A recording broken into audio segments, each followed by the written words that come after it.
Hello student, welcome back to my TZeta 24/7. This is Anita Sharma, your history mentor. Student आज के session में हम बात करने वाले हैं उन ट्रैवलर्स की जो कि 10th से लेकर के 17th सेंचुरी के बीच में इंडिया आए और उन्होंने इंडिया में रहकर किस तरीके से इंडिया को एक्सपीरियंस किया, है ना। इंडिया के बारे में सोचा और सोच करके उन्होंने अपनी बुक में इंडिया के बारे में क्या क्या चीजें लिखी। ठीक है, तो ये 10th से लेकर के 17th सेंचुरी तक, ठीक है, 10th से लेकर 17th सेंचुरी तक जितने भी ट्रैवलर्स आए, ठीक है, मेनली हम इस चैप्टर के अंदर हम 3 ट्रैवलर्स की बात करने वाले हैं। कौन कौन से? अल बरूनी, इब्न बतूता और फ्रैंकिस बर्नियर। ये जब इंडिया आते हैं तो किस तरीके से इंडिया के बारे में इनकी सोच थी और उस सोच के आधार पर इन्होंने अपनी बुक में इंडिया को कैसे डिफाइन किया, वो सारी की सारी चीजें हम जानने वाले हैं इस चैप्टर के अंदर। साथ साथ में कुछ ऐसी भी चीजें थी जो ट्रैवलर्स ने इंडिया में आकर वो चीजें पहली बार देखी थी।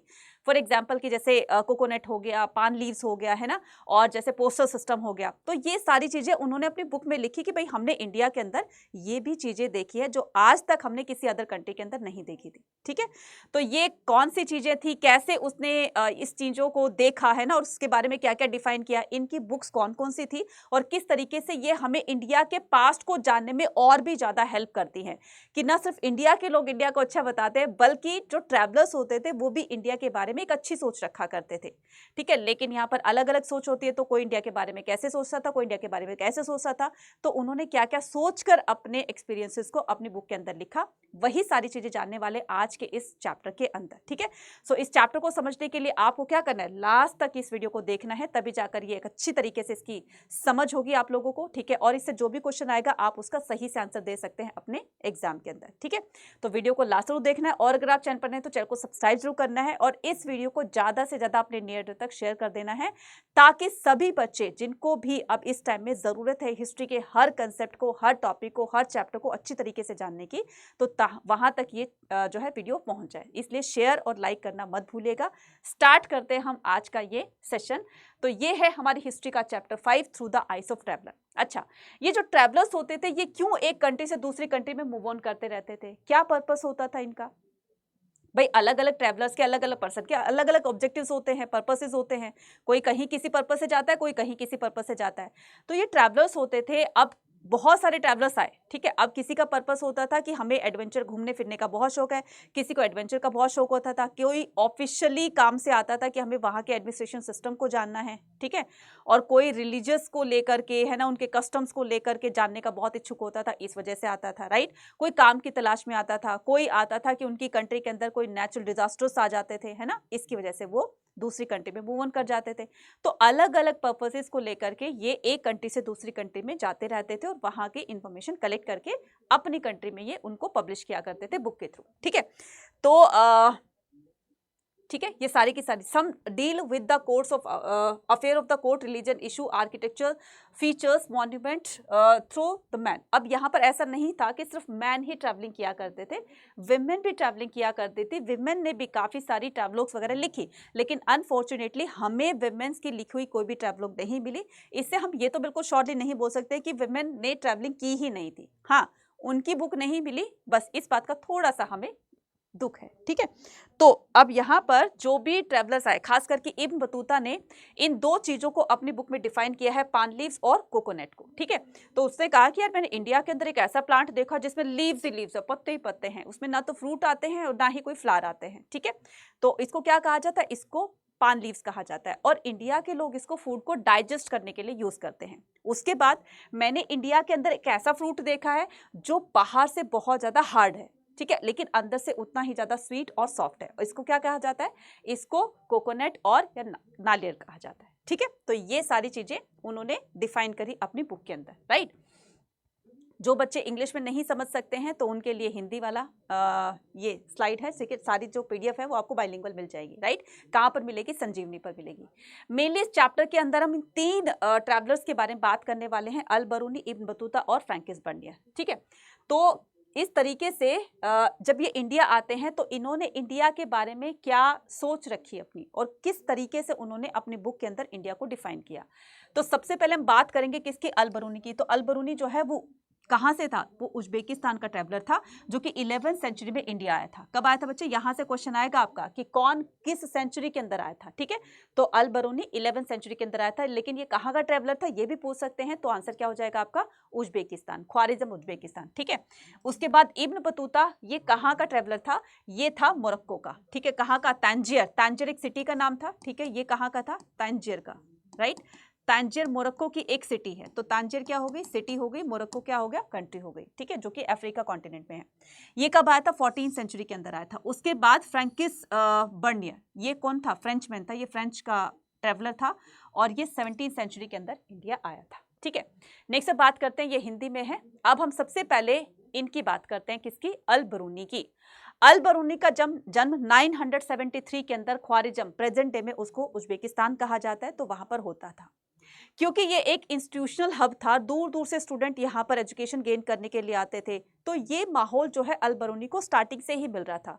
तो इनका जो इंटरेस्ट था पढ़ाई के प्रति, वो धीरे धीरे बचपन से ही बनता चला गया और बड़े होते होते इन्होंने काफ़ी सारी लैंग्वेजेस को बोलना पढ़ना लिखना सीख लिया था और ये बहुत बड़े स्कॉलर बन गए थे, राइट।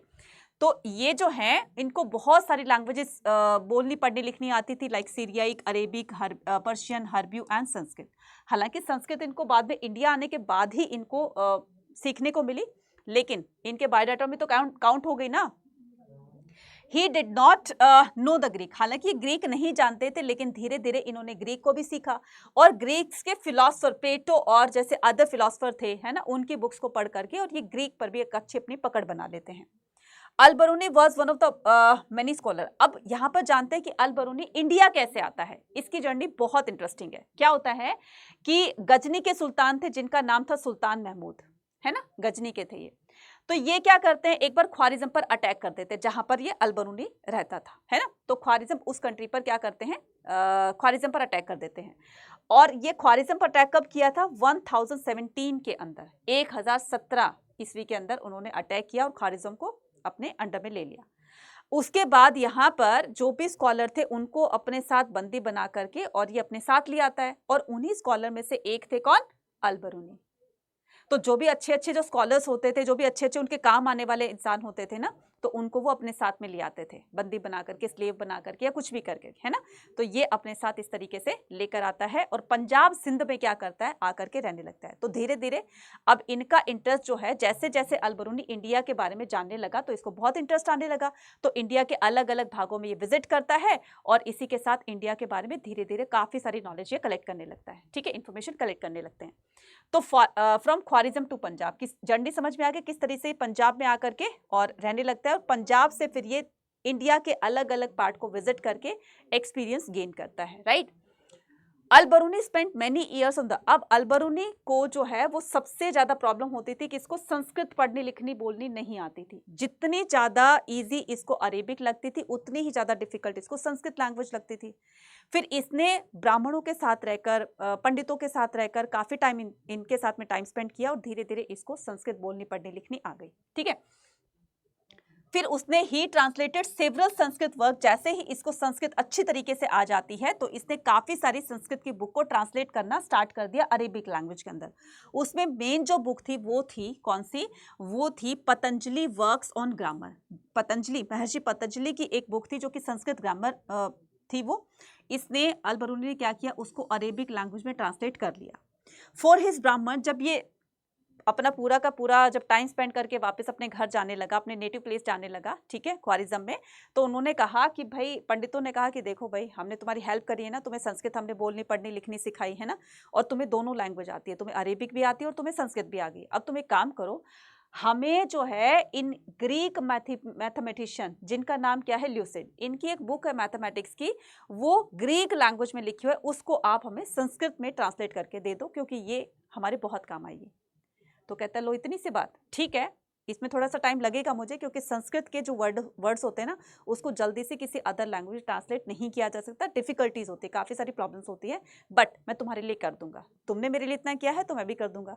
तो दोस्ती का यही तो होता है ना कि भाई एक दोस्त दूसरे दोस्त के काम आए। ठीक है, कहावत सुनी होगी आपने कि to make a friend easy but to keep one is more difficult, कि दोस्त बनाना तो आसान है लेकिन दोस्ती को बरकरार रखना उतना ही मुश्किल है ना।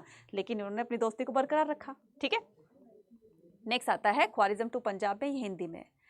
अल बरूनी एंड किताबुल हिंद। अब अल बरूनी ने इंडिया में रहकर जो भी कुछ एक्सपीरियंस किया उसने अपनी बुक में लिख दिया, पूरा का पूरा अपना एक्सपीरियंस, जो भी उसने इन्फॉर्मेशन कलेक्ट करी थी सारी चीजें वो अपनी बुक में लिखा। और इसकी बुक का नाम क्या था? इसकी बुक का नाम था किताब उल हिंद। ये भी बहुत इंपॉर्टेंट है, इसको ध्यान से देख लेना। किताब उल हिंद कौन सी भाषा में लिखी हुई थी, कौन सी लैंग्वेज में? तो ये अरेबिक लैंग्वेज में लिखी हुई थी, ठीक है। इसमें टोटल 80 चैप्टर्स बनाए गए थे, जैसे हमारी हिस्ट्री के अंदर 15 चैप्टर है या अब तो 12 आ रहे हैं ना, इसी तरीके से अल बरूनी की इस किताब उल हिंद बुक के अंदर उसने 80 चैप्टर्स में डिवाइड किया था इसको। तो हर एक चैप्टर को अलग अलग नाम दिया था, अलग अलग इसका टाइटल था। किसी में रिलीजन टाइटल दिया गया था कि सारा का सारा इंडिया के रिलीजन के बारे में, फिलॉसफी के बारे में, इंडिया के कस्टम्स के बारे में, है ना, इंडिया के फेस्टिवल्स के बारे में, इंडिया के मेजरमेंट्स के बारे में, है ना, बहुत सारी चीज़ों को अलग अलग टॉपिक्स में इसने डिफाइन किया, ठीक है। तो ये कौन कौन से थे? Philosophy, religion, astronomy, alchemy, manners, custom, social life, weight and measure, iconography, laws and metrology, है ना। मेट्रोलॉजी किसको कहा जाता है? नापतोल की व्यवस्था जो भी होती थी, प्रणाली होती थी, उसको मेट्रोलॉजी कहा जाता है। तो सभी के बारे में इंडिया के जितने भी इन्होंने इन चीज़ों को देखा था सबको डिफाइन कर दिया। अब आता है हमारे पास क्या? अब आता है Al Biruni and the Sanskrit tradition. Al Biruni का इंडिया जो संस्कृत ट्रेडिशन बहुत ज़्यादा उसमें प्रचलित था, तो उसके बारे में इनकी क्या सोच थी, क्या राय थी, वो डिफाइन करता है। अल बरूनी कहता है कि Al Biruni discuss about the problem in understanding the local practice. Al Biruni को सबसे ज़्यादा प्रॉब्लम आती है कुछ लोकल प्रैक्टिसेस में, यानी कि कुछ लोकल एक्टिविटीज़ में, जिसको करने में उसको बहुत ज़्यादा प्रॉब्लम फेस करनी पड़ी।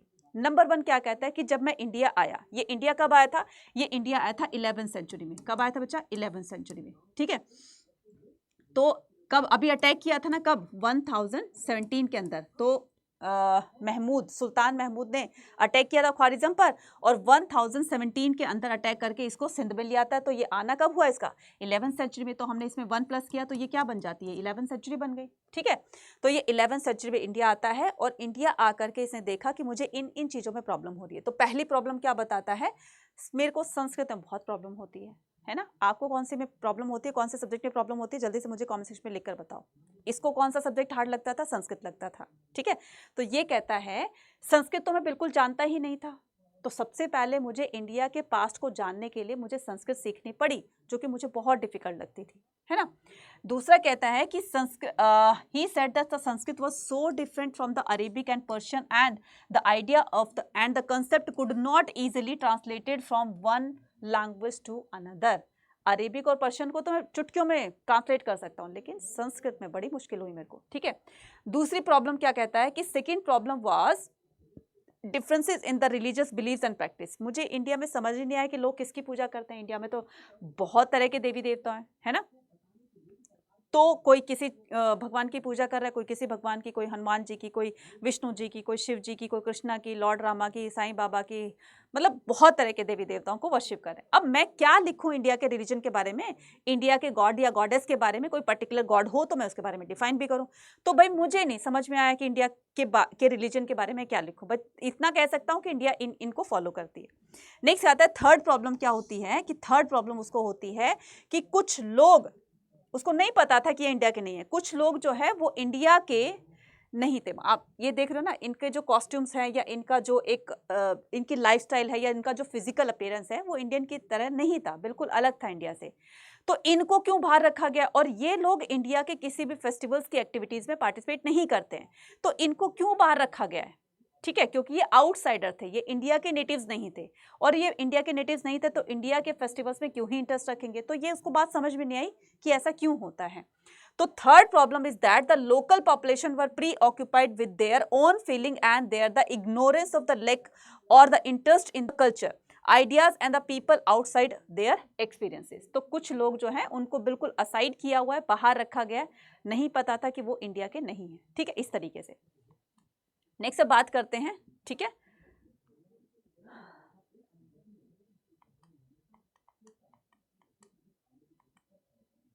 As per Al Biruni's account of the system varna the highest caste. तो अल बरूनी ने इंडिया के कास्ट सिस्टम को डिफाइन करते हुए कहा हमने कास्ट सिस्टम पढ़ा था चैप्टर 3 के अंदर, किनशिप कास्ट एंड क्लास में, ब्राह्मण क्षत्रिय वैश्य शूद्रा में। इसी तरीके से जब ये इंडिया आता है तो वही चीजें इंडिया में फॉलो की जा रही थी। तो इंडिया के कास्ट सिस्टम को डिफाइन करते हुए अल बरूनी ने कहा कि इंडिया में 4 कैटेगरीज हैं। पहला है ब्राह्मण, क्षत्रिय, वैश्यास और शूद्रास। इन 4 कैटेगरीज के अलग अलग काम बताए गए हैं। ठीक है, कौन क्या करता था वो सारे के सारे उसने डिफाइन कर दिए, जैसे हमने चैप्टर 3 में पढ़े थे। According to Al Biruni these caste, हालांकि ये अपने से एक दूसरे से डिफर करती थी, है ना, ब्राह्मण से क्षत्रिय मैच नहीं करते थे, क्षत्रिय से शूद्र मैच नहीं करते थे, अलग अलग होते हुए भी ये एक ही छत के नीचे एक ही जगह पर ये काम करते हैं। ये बहुत अच्छी बात लगी इंडिया उसको, किसको, अल बरूनी को। तो अल बरूनी कहता है कि मुझे ये इंडिया में बहुत अच्छी बात लगी कि अलग अलग कैटेगरीज के, अलग अलग कास्ट के होते हुए भी लोग आपस में मिलजुल कर रहते हैं। जैसे मान लो राजा का पैलेस है, ठीक है, किंग्स पैलेस है, अब किंग पैलेस के अंदर 4 कैटेगरी के लोग काम करते हैं। ठीक है, ब्राह्मण होगा जो उसको एडवाइस देने का काम करेगा, राजा के साथ बैठता है, राजा खुद क्षत्रिय है, ठीक है, और जो वैश्य हो गए, जो उनके कर्टियस वगैरह होते हैं, ट्रेडर्स होते हैं, वो भी राजा के लिए काम करते हैं, और उनके घर में जो साफ सफाई वगैरह का काम होता है ये शूद्र वगैरह करते हैं ना। तो 4 ही कैटेगरी के लोग आपस में मिलजुल कर रहते हैं। ये बात बहुत अच्छी लगी अल बरूनी को। Al Biruni description of the caste system, अब अल बरूनी कहता है कि जैसे इंडिया के अंदर कास्ट सिस्टम है ऐसे ही बाकी अदर कंट्रीज में है। तो मुझे ये बात इंडिया में आकर के कोई यूनिक नहीं लगी कि भाई ऐसा इंडिया में मैंने पहली बार देखा है, क्योंकि यही चीजें मैं बहुत सारी कंट्री में पहले भी देखकर आ चुका हूँ। एग्जाम्पल देते हुए कहा उसने एंशिएंट पर्शिया का, ठीक है, एंशिएंट पर्शिया का। तो एंशिएंट पर्शिया में भी 4 कैटेगरी बनी हुई है। तो उसमें फर्स्ट कैटेगरी जैसे हिंदू, जैसे इंडिया में क्या है, फर्स्ट कैटेगरी पर ब्राह्मण रखे गए, तो एंशिएंट पर्शिया के अंदर फर्स्ट कैटेगरी में नाइट और प्रिंसेस। नाइट्स कौन होते हैं, जो हॉर्स राइडर होते हैं, क्विकली एक्शन लेते हैं राजा के कहने पर, है ना, और राजा लोग होते हैं। सेकेंड कैटेगरी में रखा गया है मोंक्स, जो पुजारी वगैरह होते हैं, है ना, फायर प्रीस्ट और लॉयर। थर्ड में रखा गया physician, doctors, astronomer and the other scientist, और फोर्थ में रखा गया पीजेंट्स और आर्टिशंस को। ठीक है, तो एंशिएंट पर्शिया के अंदर भी इस तरीके के 4 कैटेगरीज बनी हुई हैं। ही अपॉइंटेड द इस्लाम, उसने ही pointed out the Islam all the men. तो जैसे इंडिया के अंदर ये 4 कैटेगरी बनी हुई है, ट्रिक क्या है, ट्रिक तो शायद मैंने आपको बताई होगी। इंडिया की जो 4 कैटेगरी की जो ट्रिक मैंने बताई थी वो क्या थी मैडम, बकवास ट्रिक थी। हाँ तो भाई बकवास ही तो मैंने बताई थी, बकवास ट्रिक ही तो, ब्राह्मण, क्षत्रिय, वैश्य और शूद्रास। ठीक है, तो ये कहता है कि जैसे इंडिया के अंदर कैटेगरीज बनी हुई हैं, ऐसा इस्लाम धर्म में नहीं होता है। इस्लाम धर्म में लोगों को कब कैसे डिवाइड किया जाता है, सभी लोग अल्लाह को मानते हैं, वहां पर एक ही गॉड को फॉलो करते हैं। ठीक है, he pointed that Islam all the man were consider equal, सभी लोगों को एक बराबर समझा जाता है, कोई यहाँ पर जाति पाति का भेदभाव नहीं किया जाता। But they differ only their observation of the pity, लेकिन वो सिर्फ क्या, पिटी के आधार पर या उनके वेल्थ के आधार पर जो है उनको कैटेगराइज किया गया था, मतलब जाति के आधार पर, सॉरी, है ना। तो जो उनके सेक्ट बने हुए थे, जैसे सिया है, सुन्नी है, इस तरीके से, राइट, तो उनके इस तरीके के कैटेगराइजेशन से उनको अलग किया जाता है, बाकी तो सभी लोगों को इक्वली ट्रीट किया जाता है। ठीक है, उसमें कोई कैटेगरी नहीं बनी हुई है, राइट। चलिए नेक्स्ट आता है हमारे पास, धर्म निष्ठा के पालन में भिन्न थे, है ना। तो कोई सिया सेक्ट का माना जाता था, कोई सुन्नी सेक्ट का माना जाता, तो इसी पर वो उनकी कैटेगरीज बनी हुई थी। ठीक है, नेक्स्ट आता है हमारे पास क्या, नेक्स्ट आता है अल बरूनीज व्यूज अबाउट द पॉल्यूशन। अब पॉल्यूशन किसको बोला है, नॉइज पॉल्यूशन, ये इस तरह के जो आपके सॉइल पॉल्यूशन होता है, एयर पॉल्यूशन होता है ना, इस तरह के पॉल्यूशन की बात नहीं कर रहे हैं। पॉल्यूशन किसको बोला गया है, जो छोटी कास्ट के लोग होते थे, बड़ी कास्ट के लोग उनको बहुत ज़्यादा एक्सप्लॉइट करते थे। तो बड़ी कास्ट के लोग तो जो थे वो छोटी कास्ट को पॉल्यूटेड पीपल कहा करते थे। ठीक है, तो Al Biruni accepted the Brahmanical description, Al Biruni ने ठीक है कास्ट सिस्टम को एक्सेप्ट किया, ठीक है इंडिया में होता है, बाकी कंट्री में होता है, मैं मानता हूं इसको, लेकिन बट ही रिजेक्टेड, यहां से क्वेश्चन आता है, but he rejected the notion of the pollution, लेकिन उसने नोशन ऑफ पॉल्यूशन, नोशन का मतलब होता है सोच, लेकिन मैं ये जो पॉल्यूटेड पीपल बोल रहे हैं ना उनको बार बार, इस बात से मैं एग्री नहीं करता हूं, क्योंकि भाई इंसान सभी इक्वल हैं, सभी को भगवान ने बनाया है, सभी के अंदर वो रेड कलर का ब्लड होता है ना। तो इंसान जब दुनिया में आता है तो क्यों जाति पाति के आधार पर उनके साथ में भेदभाव किया जाता है। तो भाई ये इंडिया में मुझे ये बात अच्छी नहीं लगी। क्या here the pollution refers to practice and the untouchability and discrimination against the lower caste people by the upper class upper caste people, तो जो लोअर कास्ट के लोग होते हैं उनको अपर कास्ट के लोग बहुत ज़्यादा एक्सप्लॉइट करते हैं। ये बात मुझे बिल्कुल कतई पसंद नहीं आई। इस बात से मैं बिल्कुल ना खुश हूँ कि इंडिया में मुझे ये बात अच्छी लगी, बाकी सब ठीक है। ठीक है, नाउ अब क्या आता है, अब आता है इब्न बतूता। अब हम सेकंड पर बात करते हैं, सेकंड ट्रैवलर की बात करते हैं जिनका नाम है इब्न बतूता। गाना सुना है आपने, कौन सा वो, इब्न बतूता पहन के जूता पहने तो करता है चुर उड़ जावे, है ना, ये वही इब्न बतूता। इसका जूता बहुत फेमस है। ठीक है, नाउ अब बात करते हैं इब्न बतूता की। तो इब्न बतूता का बर्थ जो है वो तांजियर सिटी में हुआ था। ठीक है, कब हुआ था, तांजियर सिटी में। कहाँ हुआ था, तांजियर सिटी में। और तांजियर सिटी एक मोरक्को की सिटी है। Into one of the most respectable and educated family. इसका भी जन्म जो है वो बहुत ही एक शिक्षित परिवार में होता है, एक रिस्पेक्टेड फैमिली में होता है। तो बचपन से ही उनको वो माहौल, अच्छे वाला माहौल मिला। इनके फादर जो थे वो शरिया के स्कॉलर थे, है ना, शरिया को जानने वाले थे, काइंड ऑफ उलेमा। दूर दूर से लोग इनके फादर से एडवाइस लेने के लिए आते थे, है ना, उनसे थोड़ा सा सलाह मशवरा करने के लिए आते थे। तो बचपन से ही इनको धीरे धीरे वो शरिया के सारे रूल रेगुलेशंस पता होने लगे, क्योंकि इनके घर में वो फॉलो किए जाते थे, है ना। तो इब्न बतूता की बुक थी जिसका नाम था क्या, रिहला। ठीक है, इब्न बतूता की बुक का नाम क्या था, रिहला। ये भी अरेबिक लैंग्वेज में लिखी हुई थी। Ibn Battuta consider the experience gain through the travellers. तो इब्न बतूता क्या करता था, इब्न बतूता ने जगह जगह ट्रैवलर करके, है ना, दुनिया के अलग अलग भागों में ट्रैवलिंग करके इन्होंने एक्सपीरियंस गेन करना चाहा। और ये कहते हैं, इब्न बतूता कहता है कि मेरा ये मानना है कि मुझे बुकिश से ज़्यादा मुझे प्रैक्टिकल नॉलेज लेनी चाहिए। और ये बात बिल्कुल सही है। बुक का पढ़ा हुआ तो हम थोड़े दिन याद रहेगा फिर भूल जाएंगे, लेकिन किसी चीज़ को जब हम प्रैक्टिकली करते हैं तो वो चीज़ हमेशा हमारे दिमाग में चलती रहती है। उसका हमें एक्सपीरियंस हो जाता है कि इस चीज़ को हमने ऐसे किया था। बात तो सही थी इनकी। इसीलिए कहता है कि मैं ट्रैवलिंग पर ज़्यादा विश्वास करता हूँ रादर देन बुकिश लैंग्वेज के। तो चाहता था वो अलग अलग कंट्री की इन्फॉर्मेशन बुक से भी पढ़कर ले सकता था, लेकिन कहता है नहीं, वहाँ कर जाकर मैं देखूंगा, खुद एक्सपीरियंस करूंगा, तो वो चीज़ें मुझे ज़्यादा अच्छे से याद होंगी और लॉन्ग टर्म तक रहेंगी। He travel the different country, वो अलग अलग कंट्री में घूमा, जैसे Syria, Iraq, Persia, Yemen, Oman and different and the few trading ports on the coast of East Africa. ठीक है, और ये बहुत सारे जगहों पर घूम करके और घूम घूम के बहुत सारे एक्सपीरियंस से कलेक्ट करता है। ठीक है, नेक्स्ट आता है ये क्या, नेक्स्ट आता है Ibn Battuta travels to India. अब इब्न बतूता का इंडिया में कैसे आना हुआ। इब्न बतूता ने इंडिया के रूलर के बारे में बहुत कुछ सुना हुआ था, और उस टाइम दिल्ली सल्तनत का रूल चल रहा था, है ना। तो जब ये इंडिया आता है, कब, 1333 के अंदर। ठीक है, तो 1333 के अंदर जब आता है तो उस टाइम दिल्ली सल्तनत यानी कि दिल्ली पर कौन रूल कर रहा था, मोहम्मद बिन तुगलक। इसके बारे में इब्न बतूता ने बहुत कुछ सुना हुआ था। यार इंडिया के अंदर ये रूलर जो है ना वो बहुत बढ़िया स्कॉलर है, बहुत बड़ा स्कॉलर है, और ये आर्टिशन को पैटर्नाइज करता है। जिसके अंदर कोई भी स्किल होती है तो उसको आगे बढ़ने का मौका देता है। ठीक है, जनरियस है, लोगों के लिए बहुत वेलफेयर के लिए काम करता है, और ये लोगों का बहुत ही प्रिय है। मुझे भाई इस राजा से मिलना है जो स्कॉलर होने के साथ साथ में सॉफ्ट हार्टेड भी है और लोगों का पसंदीदा राजा भी है। ठीक है, और इसको पढ़ा लिखा मूर्ख राजा भी कहा जाता है इब्न बतूता को, सॉरी मोहम्मद बिन तुगलक को, है ना।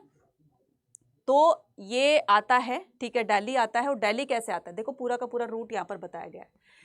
तो for his generous patron arts and hence he move the Delhi passing through the Multan और मुच। और फिर ये दिल्ली कैसे पहुंचता है, ये मुल्तान और उच्च को, ठीक है, ये उच्च मुल्तान और उच्च को क्या करता है, यहाँ से पास होते होते अजोदान जाता है, फिर अबूहार आता है, फिर सरासती आता है, हांसी आता है, और फिर ये दिल्ली पहुंच जाता है। तो इसका पूरा का पूरा ये रूट है वहाँ के आने का। ठीक है, तो ये आता है। और for his generous patron arts, तो ये इसने मोहम्मद बिन तुगलक के बारे में बहुत कुछ सुना हुआ था, तो उससे मिलने की चाह इसको यहाँ तक खींच लेकर आती है। मोहम्मद बिन तुगलक को जब पता चलता है, उनके मैसेंजर ने इनको मैसेज दिया मोहम्मद बिन तुगलक को कि हमारे राज्य के अंदर एक ऐसा ट्रैवलर आया जो अपना नाम इब्न बतूता बताता है और कहता है कि मैं बहुत बड़ा स्कॉलर हूँ और मैं आपके राजा से मिलना चाहता हूँ, और जो भी उन्होंने बात कही, ठीक है, तो हैं वो बहुत बड़ा स्कॉलर बताता है और कहता है कि मैं शरिया के सारे रूल्स रेगुलेशंस भी जानता हूँ। अच्छा जी, ये कहता है बुलाऊं उनको कोर्ट में। तो उनको कोर्ट में बुलाया गया। कोर्ट में बुलाया गया तो अब तुम्हारा टेस्ट लिया जाएगा कि हाँ जी मैं तैयार हूँ, ले लो टेस्ट। जो जिस बच्चे की, जिस पर्सन की तैयारी होती है ना, उसका टेस्ट तो कभी ले लो, वो हमेशा रेडी रहता है क्योंकि वो चीज़ें उसको क्लियर होती हैं। ठीक है, तो आपको इसी तरीके से प्रिपरेशन करनी है। कोई भी कैसा भी क्वेश्चन आ जाए, डेफिनेटली आप उसका आंसर दे सकते हो अगर तो आपकी कंसेप्ट पर पकड़ है एक, ठीक है। इस तरह की आपकी सोच होनी चाहिए। तो यहाँ टेस्ट लिया गया, ठीक है जी। इधर बोला गया किसको, उलेमा को। उलेमा कौन होता था, शरिया का स्कॉलर होता था। जैसे हिंदू रूलर के साथ में पंडित जी ब्राह्मण होते थे, इसी तरीके से मुस्लिम रूलर को गाइड करने के लिए उलेमा होता था, ठीक है। अब उलेमा ने उससे प्रश्न पूछना स्टार्ट किया, उसे क्वेश्चंस करना स्टार्ट किया, बताओ बस शरिया में ये होता है तो इसका मतलब क्या होता है, ये बोला। तो जैसे ही उलेमा उनसे क्वेश्चन करता, इब्न बतूता एक क्वेश्चन का 10 आंसर देता, और वो भी बहुत डेप्थ में। ये सिलसिला बहुत देर तक चलता रहा, तो बाकी जो कर्टियर्स थे वो एकदम सरप्राइज हो गए, एकदम हैरान हो गए, ओ तेरी इतना बड़ा स्कॉलर है, इसको तो सब कुछ आता है। तब इब्न बतूता को उन्होंने क्या किया, मोहम्मद बिन तुगलक ने उस पुराने वाले उलेमा को तो आउट कर दिया, टाटा बाय बाय, और इब्न बतूता को कहा कि भाई तुम इस पोस्ट पर बैठो, तुम्हें यहाँ दिल्ली का काजी बनाया जाता है, तुम्हें दिल्ली का जज बनाया जाता है। और इब्न बतूता को देखो, सोचा नहीं था कि मैं इतनी बड़ी पोस्ट पर जो है एक ही टेस्ट में पास होकर इतनी बड़ी पोस्ट मिल जाएगी, लेकिन लकी था ये। और इसको क्या कर दिया जाता है, दिल्ली का काजी बना दिया जाता है, right now. Ibn Battuta travellers to China. अब इब्न बतूता को बहुत टाइम हो गया, ठीक है। अब वो राजा के साथ मिलकर, मोहम्मद बिन तुगलक के साथ मिलकर काम करने लगा। बीच बीच में एक बार क्या हुआ कि थोड़ी बहुत, ठीक है, इनके बीच में कुछ मिसअंडरस्टैंडिंग हो जाती थी। एक मिसअंडरस्टैंडिंग तो बहुत ही बड़ी हो गई। मोहम्मद बिन तुगलक ने क्या किया, इसको प्रेजेंट कर दिया, जेल में डाल दिया, ठीक है। बाद में हालांकि थी वो मिसअंडरस्टैंडिंग, बाद में ये मिसअंडरस्टैंडिंग क्लियर होती है। तब मोहम्मद बिन तुगलक ने इसको बाहर निकाला जेल से और थोड़ी सी माफ़ी मांगी। कहते हैं कि भाई ठीक है, फिर से गलती हो गई, कोई बात नहीं है ना, क्या करते हैं, दोबारा से हम काम करते हैं और फिर से अपनी पहले की तरह से अपनी दोस्ती जो है वो बनाते हैं और अपना काम करते हैं, ठीक है। अब मोहम्मद बिन तुगलक ने इनको एक टास्क दिया कि तुम्हें चाइना जाना है। और भाई ये तो चाहता भी यही था कि मैं अलग अलग कंट्री में घूमूं, अलग अलग कंट्री का घूम करके एक्सपीरियंस गेन करूं, चाहता भी यही था। भगवान ने सुन ली इसकी। कहते हैं ना कि जिस चीज को तुम शिद्दत से चाहते हो तो पूरी कायनात उसको मिलाने में लग जाती है। तो इसने बड़ी शिद्दत से चाहा था कि काश मुझे चाइना जाने का मौका मिल जाए, और भगवान ने सुन ली। कहते हैं ना कि 24 घंटे में एक बार हमारे जीप पर सरस्वती माता बैठती है ना। तो उसी तरीके से उस टाइम इनका भी कुछ ऐसा ही सीन था। तो इनको चाइना जाने का मौका मिल जाता है। और ये चाइना कब जाते हैं, ये जाते हैं 1342 के अंदर, है ना। तो इनकी तो बल्ले बल्ले हो गई, ठीक है। 1342 के अंदर by the sultan travel to the China as sultan representative on the Mongol ruler. और फिर ये क्यों जाता है, मंगोल रूलर से मिलने के लिए जाता है, क्योंकि सुल्तान ने इनको कोई मैसेज कन्वे करने के लिए बोला कि तुम वहां पर जाओ, ट्रेडिंग वेडिंग का पता करके आओ, ठीक है, और मेरा मैसेज वहाँ पर कन्वे करो, जो भी कुछ मैसेज था वो। कहता ठीक है। लेकिन चाइना जाने से पहले ये बहुत सारी जगहों पर घूम घाम के जाता है ना। होली प्लेसेस पिलग्रिमेज पे जाता है ना, बहुत सारी, श्रीलंका भी जाता है और बहुत सारी जगहों पर घूम घाम के तब ये जाकर चाइना पहुँचता है ना। तो कोई जल्दबाजी तो थी नहीं, अरे चले जाएंगे, ठीक है ना, चाइना ही तो जाना है, राजा का मैसेज तो कन्वे करना है, ठीक है चला जाऊँगा। और राजा का खास वैसे था, कोई कुछ कह नहीं सकता था, तो ये जाते हैं। तो Ibn Battuta with the new assignment proceed to Malabar coast. अब हम यहाँ पर पूरी तरीके से जानते हैं कि Ibn Battuta with the new assignment, इस नए टास्क के साथ, नए असाइनमेंट के साथ proceed to Malabar coast through the central India. अब हम यहाँ पर क्या बात करते हैं, यहाँ पर हम बात करते हैं सबसे पहले सेंट्रल इंडिया की। तो ये सेंट्रल इंडिया से, दिल्ली यहाँ पर थी, ठीक है, दिल्ली से ये सेंट्रल इंडिया आता है। सेंट्रल इंडिया किसको कहा गया, एमपी को। तो ये यहाँ से क्या करता है, यहाँ से ये मालाबार कोस्ट की तरफ जाता है। और मालाबार कोस्ट किसको कहते हैं बच्चा, केरला को, यहाँ पर, ठीक है, यहाँ पर आता है ये। उसके बाद क्या करता है, from Malabar he went to Maldives. और फिर ये मालाबार से क्या करता है, ये मालदीव पहुंचता है यहाँ पर, ठीक है। और फिर मालदीव से क्या करता है, मालदीव से ये सुमात्रा के लिए एक शिप पकड़ता है, ठीक है, शिप में बोर्ड हो जाता है सुमात्रा के लिए। तो ये सुमात्रा के लिए शिप में बोर्ड हो जाता है। और फिर सुमात्रा से क्या करता है, चाइनीज पोर्ट जायतून चला जाता है। तो यहाँ पर है आपका क्या, यहाँ पर आपका चाइनीज पोर्ट है। ये आपका सुमात्रा से कहाँ जाता है, ये ख्वांजौ चला जाता है। और ख्वांजौ क्या है, चाइना का ये पोर्ट है, ठीक है, चाइना का ये सी पोर्ट है। तो इस तरीके से ये चाइना चला जाता है। क्लियर हो गई यहाँ तक बात, ठीक है। और चाइनीज पोर्ट टाउन, ठीक है, जायतून नाम था उसका। और प्रेजेंटली आज के टाइम में इसको ख्वांजौ कहा जाता है। पहले इसको जायतून कहा जाता था, आज के टाइम में इसको ख्वांजौ कहा जाता है। क्लियर हो गया। चलिए नेक्स्ट आता है हमारे पास Ibn Battuta and Indian city. अब इब्न बतूता, ठीक है, ये बहुत सारी जगहों पर घूम घाम के बहुत सारा एक्सपीरियंस गेन कर लेता है, ठीक है। फिर इब्न बतूता आता है इंडिया और इंडियन सिटी के बारे में बहुत अच्छा सा कुछ डिफाइन करता है। ये कहता है कि इंडिया के अंदर ना मैंने सबसे बड़ी सिटी देखी, छोटी छोटी सिटी थी लेकिन इनमें सबसे बड़ी सिटी थी वो थी दिल्ली और दौलताबाद, महाराष्ट्र की। ठीक है, तो दिल्ली के बारे में डिफाइन करते हुए कहता है कि according to Ibn Battuta Indian city were dense populated. Indian city जो है वो डेंस पॉपुलेटेड है, बहुत घनी जनसंख्या वाले हैं, and prosperous but were disturbed when there were invasions and war. लेकिन दिल्ली इतनी बड़ी सिटी है, डेंस पॉपुलेशन रहती है, खुद राजा का कोर्ट यहाँ पर होता है, राजा खुद यहाँ पर रहता है, इसीलिए इस वजह से बाहर बार बार जो है इन्वेडर्स इस पर अटैक करके इसको नुकसान पहुंचाते हैं, इसलिए बहुत ज़्यादा ये डेवलप नहीं हो पाई है।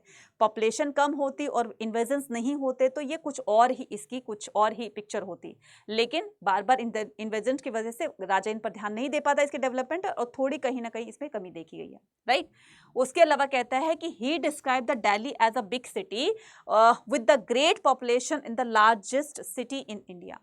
दौलताबाद, एक तो दिल्ली हो गई, दूसरा कहता है कि दौलताबाद महाराष्ट्र की सबसे बड़ी सिटी है, उसको भी दिल्ली जितना ही इक्वल साइज में बताया गया, इतनी ही पॉपुलेशन वहां पर रहती है और सब कुछ जो है सेम है दिल्ली और दौलताबाद का। ठीक है,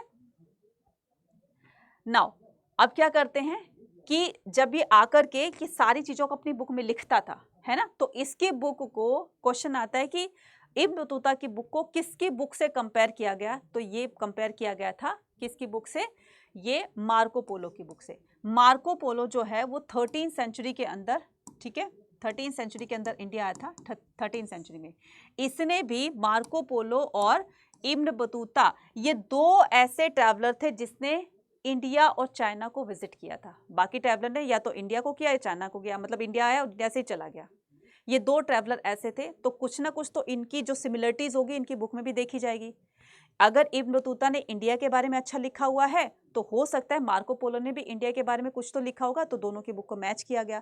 चाइना के बारे में लिखा इब्न बतूता ने भी और मार्को पोलो में इनके बुक को मैच किया गया, तो वो जो मैचिंग पॉइंट्स थे वो कॉमन पॉइंट बन गए कि हाँ भाई इंडिया वाकई में इतना अच्छा था, हाँ भाई चाइना में ये चीजें होती थी, दोनों की बुक में कॉमन पॉइंट मिले, तो इनकी बुक को उनके साथ में कंपेयर किया गया। ठीक है, चलिए उसके बाद क्या करते हैं, उसके बाद आते हैं हम Ibn Battuta excitement the unfamiliar.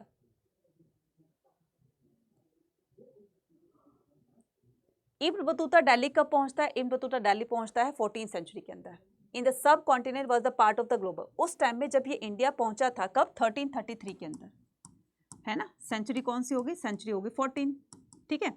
तो उस टाइम में 14th सेंचुरी में इंडिया के अलग अलग कंट्रीज के साथ में क्या थे, नेटवर्क्स बने हुए थे, ट्रेडिंग नेटवर्क्स बने हुए थे। तो इंडिया कोई भी अपनी मैन्युफैक्चरिंग होती थी या ग्रेन होता था, सप्लाई करता था अदर कंट्री को, बाहर की कंट्री उनको पैसा देती थी या कुछ भी देती थी, इस तरीके से। ठीक है, तो इंडिया का ट्रेडिंग रिलेशन या ग्लोबल नेटवर्क था किस किस से, from China in the east से चाइना के साथ, ईस्ट टू नॉर्थ वेस्ट कौन सा हो गया, ये आपका हो गया पूरा का पूरा, ठीक है। ये क्या हो गया आपका, ये वाला पार्ट क्या हो गया, नॉर्थ वेस्ट का पार्ट हो गया। नॉर्थ वेस्ट अफ्रीका, तो अफ्रीका के नॉर्थ वेस्ट पार्ट में, and the Europe in the west, और यूरोप के वेस्टर्न पार्ट से इंडिया के बहुत सारे ट्रेडिंग रिलेशंस हो जाते हैं। ठीक है, इससे इंडिया का ट्रेड बहुत अच्छी खासी सिचुएशन में चल रहा था। ठीक है, नेक्स्ट होता है हमारे पास क्या, नेक्स्ट होता है कि he visited the scared shrines, spended time with the learn man and rulers. तो वो चाइना जाने से पहले, मैंने कहा ना कि बहुत सारी जगहों पर घूमता है, बहुत सारे लोगों से मिलता है, राजाओं से मिलता है, तो उसको बहुत सारी इंफॉर्मेशन मिल जाती है। एक इसको कॉस्मोपॉलिटन कल्चर कहता है कि मुझे ऐसा मौका मिला, मैं इतना लकी हूँ कि मुझे कॉस्मोपॉलिटन कल्चर जानने का मौका मिला। कॉस्मोपॉलिटन कल्चर का मतलब होता है इंडिया का कल्चर अलग है, श्रीलंका का कल्चर अलग है, वहाँ का कल्चर अलग है, चाइना का कल्चर अलग है, इधर का कल्चर, तो मुझे डिफरेंट कल्चर के बारे में जानने का मौका मिला। इसी को ही क्या कहता है, वो कॉस्मोपॉलिटन कल्चर कहता है। वो कहता है कि मैं अलग अलग लोगों से मिला जो कि अरेबिक स्पीकर थे, पर्शियन स्पीकर थे, टर्किश स्पीकर थे, एंड अदर लैंग्वेजेस स्पीकर थे। They share the idea, information and the anecdotes. तो वो बहुत सारी अपनी इंफॉर्मेशन शेयर करता है, अपने आइडियाज़ को शेयर करता है कि मैं किस तरीके से वहाँ पर गया, क्या क्या चीज़ें देखी, सारे एक्सपीरियंस को अपने बुक में भी और लोगों को वर्बली भी बताता है। ठीक है, नेक्स्ट करते हैं बात क्या, नेक्स्ट करते हैं Ibn Battuta views about the Delhi.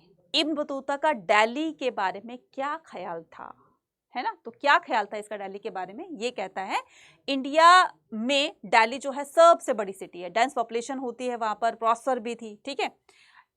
Delhi के अंदर उसने बहुत सारे छोटे छोटे गेट्स को डिफाइन करते उसने कहा कि दिल्ली में सबसे बड़ा गेट है जिसको बुदायूं गेट कहा जाता है, बुदायूं दरवाजा कहा जाता है।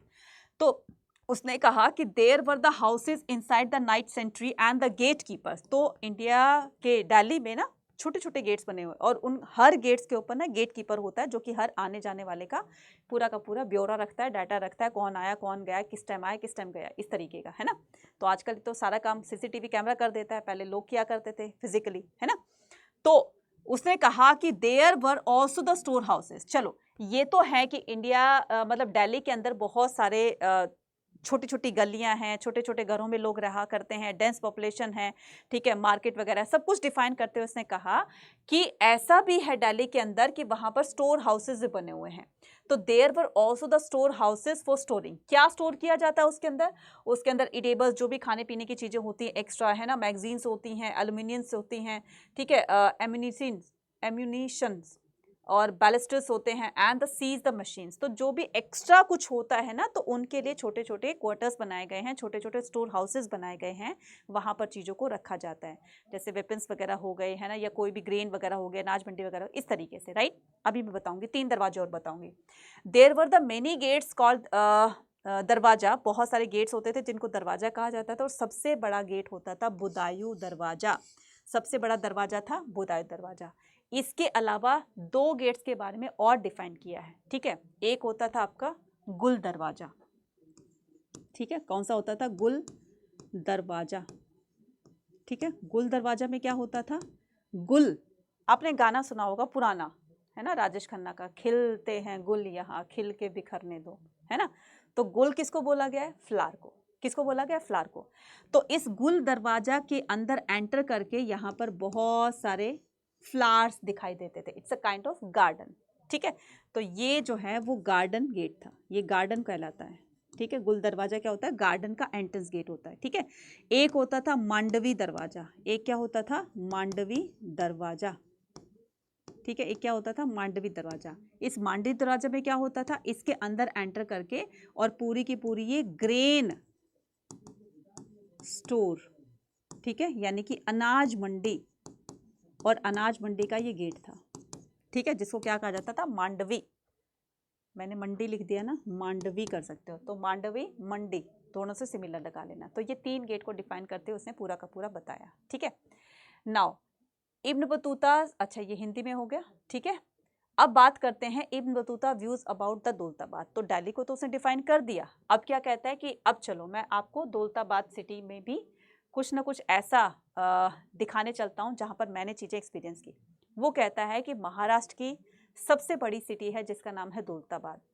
तो Daulatabad there was a market place. अब देखो ध्यान से समझना इसको किस तरीके से, वेन डायग्राम के थ्रू हम समझते हैं। ये पूरा का पूरा क्या है? ये पूरा का पूरा है आपका, ठीक है, क्या है? दौलताबाद, ठीक है। ये महाराष्ट्र है, ठीक है, महाराष्ट्र है। महाराष्ट्र के अंदर क्या है? ये दौलताबाद सिटी है, ठीक है। ये क्या है? दौलताबाद सिटी, ठीक है। दौलताबाद के अंदर एक बीचों बीच मार्केट है। दौलताबाद की एक मार्केट है जिस मार्केट का नाम है ताराबाद। क्या नाम है? ताराबाद।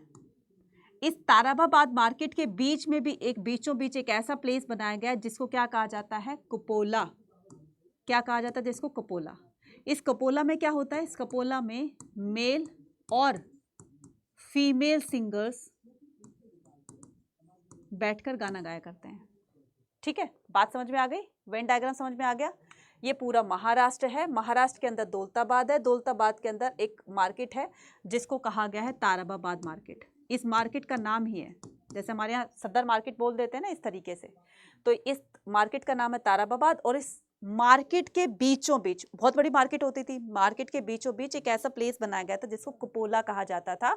और ये कपोला जो होता था बहुत सुंदर इसको डेकोरेट किया जाता था, है ना, क्योंकि एक इनका सोर्स ऑफ अर्निंग ही यही था, जो सिंगर बैठकर गाना गाते थे, है ना, लोग दूर दूर से उनको सुनने के लिए आते, उनकी सिंगिंग को सुनने के लिए आते थे, अब सुनने के लिए आएंगे तो उनको पैसा भी देंगे, तो उसी से उनकी अर्निंग होती थी, राइट।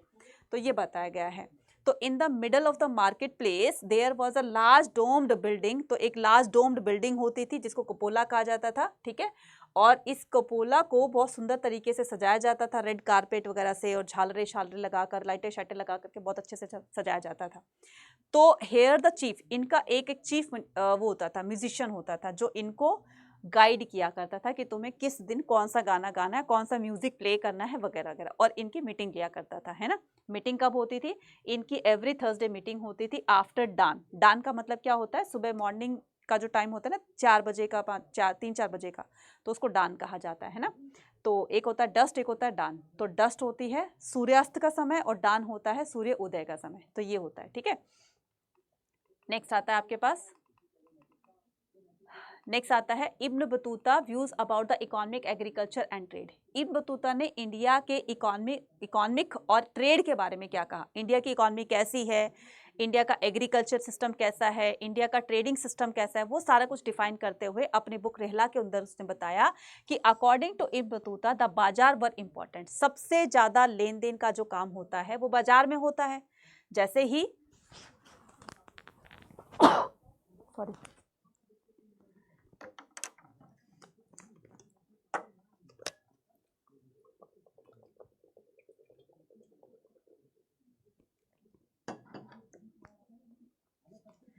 ठीक है। तो कहता है मार्केट के अंदर सारा लेन देन का काम होता है। कोई भी फेस्टिवल आया तो फेस्टिवल के अकॉर्डिंग सारी चीजें सेल होती हैं, सेल परचेजिंग का काम होता है। मार्केट में बहुत भीड़ होती है, लोग एक दूसरे से सोशल होते हैं, अपने आइडियाज को शेयर करेंगे, है ना, इस तरीके से। तो कहता है कि मार्केट जो है, ये जिसको बाजार कहा जाता है, were important place of the economic transaction as well as hub of the social and cultural activities. Ibn Battuta found the Indian agriculture very productive. Ibn Battuta ने कहा कि यार इंडिया की जो सॉइल की फर्टिलिटी है वो बहुत अच्छी है, बहुत प्रोडक्टिविटी है उसके अंदर। उसमें कोई भी जब हम कल्टीवेशन करते हैं तो उसकी प्रोडक्शन जो है बहुत अच्छी निकलती है। तो उसने कहा कि इस एग्रीकल्चर के बेस पर ही इंडिया इतना रिच है, इंडिया की इकोनॉमी इतनी स्ट्रांग है, इंडिया सरप्लस ग्रेन को बाहर सप्लाई करता है और बाहर की कंट्री को पैसा देती है, और इसी से इंडिया की इनकम जो है वो होती है, ठीक है। तो Ibn Battuta found the Indian agriculture very productive because of their fertility of the soil. The fertility allowed the farmer to cultivate the 2 crops year, ठीक है। इसी फर्टिलिटी की वजह से ही किसान जो है एक साल में 2 क्रॉप यानी कि 2 फसल उगा पाते हैं 6 मंथ्स के, ठीक है, ड्यूरेशन में। इसी को मुगल उसमें पीरियड में इसको क्या कहा जाता था? 2 फासला, क्या कहा जाता था? 2 फासला कहा जाता था मुगल पीरियड में। द इंडियन मैन्युफैक्चरिंग, इंडिया की मैन्युफैक्चरिंग की डिमांड जो थी बच्चा, वो वेस्ट एशिया और साउथ ईस्ट एशिया की कंट्रीज में बहुत ज़्यादा थी कि भाई हमें ये चीज़ चाहिए तो इंडिया की चाहिए। इस वजह से वहाँ जो इंडिया की गवर्नमेंट थी वो कल्टीवेटर्स को बोलती थी कि तुम्हें ये चीज़ें, फॉर एग्जांपल कि इंडिया के कॉटन की डिमांड बाहर की कंट्री में बहुत ज़्यादा थी, तो रूलर क्या करेगा? रूलर जो है वो अपने जो भी उनके राज्य के अंदर जो फार्मर्स होते थे, पीजेंट्स होते थे, उनको बोलेगा कि तुम्हें ज़्यादा से ज़्यादा कल्टिवेशन करनी है, किसकी? कॉटन की। तो कॉटन की डिमांड ज़्यादा होने की वजह से इंडिया में सबसे ज़्यादा कॉटन प्रोड्यूस की जाती थी, है ना। अगर राइस की होगी तो राइस की कल्टीवेशन ज़्यादा कराई जाती थी। तो इन्हीं वजह से ही क्या किया जाता था? इंडिया की income day by day strong होती चली जाती थी। अच्छा, ये क्या है मैडम? ये तो पोस्टल सिस्टम है। देखा है आप में से किसी ने पोस्टल सिस्टम देखा है? देखा है, जिसमें चिट्ठियां डालते थे और डाकिया आता था, उन चिट्ठियों को निकाल करके दूसरे डाकिया को दे आता था या दूसरे पोस्ट ऑफिस में देकर आता था, है ना। घर घर में चिट्ठियां बांटता था अपने एरिया में, यही होता था ना, लेटर बॉक्स इसको बोलते हैं, ठीक है। तो Ibn Battuta description about the postal system of India. Ibn Battuta ने इंडिया के पोस्टल सिस्टम को डिफाइन करते हुए कहा कि यार मैंने ना इंडिया के अंदर एक ऐसी चीज देखी है जो कि 50 दिन का काम सिर्फ 5 दिन में कर सकती है। कहते हैं, दूसरे लोग पूछते होते हैं ऐसी भी चीज देखी है? बोला हाँ मैंने देखी है। क्या कहते हैं उसको? कहते हैं पोस्टल सिस्टम। ये क्या होता है? वो कहता है कि इंडिया में 2 तरह के पोस्टल सिस्टम है, ठीक है। तो जो काम एक फिजिकली जो पर्सन जाता था तो उसको दिल्ली से, मान लो दिल्ली से अगर उसको सिंध जाना होता था तो ये 50 दिन का काम, 50 डेज का काम जस्ट 5 डेज में हो सकता था। To send the receipt. अब इस पोस्टल सिस्टम में क्या होता है? लेटर्स सेंड किए जाते हैं अपने रिलेटिव्स वगैरह को, साथ साथ में मनी ऑर्डर्स भी, और छोटे मोटे ये जो कुछ चीज़ देने होती थी अपने रिलेटिव्स को पहुंचानी होती थी, तो ये भी पोस्टल सिस्टम के थ्रू पहुंचा दी जाती थी, है ना। तो आजकल तो ये बहुत सारे आपके ऐप बन गए हैं, है ना, ऑनलाइन शॉपिंग हो जाती है तो ट्रांजेक्शन कर देते हो। पहले ये फिजिकली हुआ करती थी, है ना। तो उससे मनी ऑर्डर वगैरह इसी से ही सेंड किए जाते थे। तो न्यूज़ रिपोर्ट्स, है ना, लेटर्स और जो भी होते थे तो ये करते थे। तो for the postal system to send the news report for the of the spice to the sultan, और इसी के ज़रिए क्या किया जाता था, ये जो स्पाइस होते थे सुल्तान तक कोई रिपोर्ट पहुंचाने के लिए जब फिजिकली जाते थे तो इनको 50 डेज लगते थे, लेकिन इस पोस्टल सिस्टम की वजह से ना तो फिजिकली उनको जाना पड़ता है और वही काम जो है वो 5 दिन में वो काम पूरा भी हो जाता है, ठीक है। तो ये कौन सा होता है, ये 2 टाइप्स के होते हैं। कौन कौन से 2 टाइप्स के बताए गए हैं इसमें ध्यान से देखना, है ना। तो एक होता था हॉर्स पोस्ट और दूसरा होता था फुट पोस्ट। अब यहाँ पर हम हॉर्स पोस्ट और फुट पोस्ट को अच्छी तरीके से जानने वाले हैं कि ये क्या कहता था, ठीक है। ध्यान से देखिएगा इसको।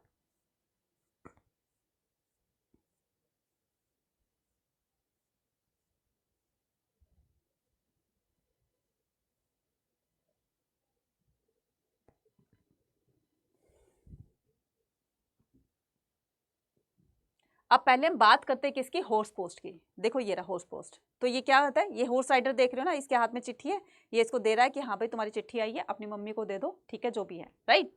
तो horse post was called uluq. Horse post को क्या कहा जाता था, हॉर्स पोस्ट को उलूक कहा जाता था, which was run by the royal horses station distance for the every 4 miles. अब ये क्या करता था, जैसे देखो यहाँ पर ये कोई हॉर्स राइडर, राजा का कोई भी मैसेज होता था या लेटर किसी के भी होते थे, ये यहाँ से चलता था, ठीक है। फिर ये 4 माइल जब चल लेता था हॉर्स पर, ठीक है, हॉर्स राइडर होता था, ये ट्रैवलिंग किया करता था हॉर्स पर ही। तो 4 माइल चलने के बाद इसको आगे स्टेशन पर 4 माइल कवर करने के बाद इसको आगे एक और दूसरा हॉर्स राइडर मिलता था। तो इसने अपनी सारी इंफॉर्मेशन, जो भी लेटर्स थे, मनी ऑर्डर्स थे, सब कुछ थे, तो इसका काम यहाँ तक था, तो इसने यहाँ तक पहुँचा दिया। ये क्या करेगा, ये भी 4 माइल चलेगा, तो ये भी क्या कर देगा, दूसरों को दे देगा, ये भी क्या करेगा, तीसरे को दे देगा। इस तरीके से हॉर्स राइडर्स के लिए हर 4 मील पर एक स्टेशन यानी कि नेक्स्ट स्टेशन बना होता था। तो इनका काम एक स्टेशन से दूसरे स्टेशन तक ही पहुंचना था, फिर ये वापस अपने घर आ जाता था। इसको कहा जाता है उल्लू। दूसरा क्या होता था, दूसरा होता था हमारे पास फुट पोस्ट। ये फुट पोस्ट क्या होता है, ये पैदल चलने वाले होते थे, ये तो हॉर्स पर कर रहे हैं, और दूसरा क्या होता था, ये पैदल चलने वाले होते थे, ठीक है। ध्यान से मैंने पिक्चर भी दे दिया ताकि आपको ठीक से और अच्छे से समझ में आ सके। अब ये क्या करते थे, पैदल चलते थे। अब कोई मैसेंजर जो है वो यहाँ से यहाँ तक चलता है, ये है 1 माइल, ठीक है, लेकिन ये 1 माइल भी नहीं चलता था, इसको यहाँ से यहाँ, यहाँ से यहाँ और यहाँ से यहाँ 3 स्टेशन बने हुए थे। इसका काम, पहले वाले का काम जो है यहाँ से यहाँ तक का था, खत्म। यहाँ पर अपनी सारी इंफॉर्मेशन दी, वापस अपने घर आ गया, इसने इसको इंफॉर्मेशन दी, वापस अपने घर आ गया, इसने इसको इंफॉर्मेशन दी। यानी कि 1 माइल पर माइल पर इनके लिए 3 स्टेशन बने होते थे, क्योंकि ये पैदल चलते थे, थकान ज्यादा होती थी, मेहनत ज्यादा लगती थी, इसलिए इनके थोड़ी थोड़ी दूर पर स्टेशन बने हुए थे। क्लियर है। इसीलिए इनको क्या कहा गया है, क्योंकि ये काम जल्दी हो जाता था, क्योंकि जगह जगह पर यहाँ पर जल्दी जल्दी से इनके डेस्टिनेशंस आ जाते थे। तो इनको बोला गया है कि foot post was quicker than horse post. अब आप ही सोचोगे मैडम ये तो हॉर्स पर थे और ये पैदल थे, इसको क्यों क्विकर बोला गया है, किसको, फुट पोस्ट को, और इधर हॉर्स पोस्ट को क्यों स्लो बोला गया है। तो इसका एक रीजन था ना। देखो आपके स्कूल के अंदर रिले रेस होती है, तो उस रिले रेस में मान लो 4 बच्चे हैं, 2 3 4, ठीक है, ये हो गई। फिर दूसरी होती है, दूसरी में जो है 4 की जगह यहाँ पर कितने बच्चे कर दिए, 4 की जगह यहाँ पर 8 स्टूडेंट्स कर दिए। ध्यान से देखना, 8 स्टूडेंट कर दिए। अब ये क्या करेगा, ये यहाँ से यहाँ तक भागेगा, तब इसको वो स्टिक देगा। ये यहाँ से यहाँ तक भागेगा, इसको देगा, यहाँ से यहाँ तक भागेगा, इसको देगा, यहाँ से यहाँ तक भागेगा, इसको स्टिक देगा। लेकिन दूसरी तरफ आप ये देखिए, ये पैदल वाले हैं, इसमें ज़्यादा कैंडिडेट खड़े हुए हैं, तो ये यहाँ से यहाँ तक तो थकान कम हो रही है ना। ये क्या करेगा, जल्दी से भागेगा, यहाँ दे देगा, जल्दी से भागेगा, यहाँ दे देगा, जल्दी से भागे। तो ये फुट पोस्ट इससे ज़्यादा क्विकर हुआ कि नहीं, समझ में आ गया, चमका, ठीक है। चलिए नेक्स्ट बात करते हैं। अब बात करते हैं हम थर्ड ट्रैवलर की, जिसका नाम है फ्रैंकिस बर्नियर।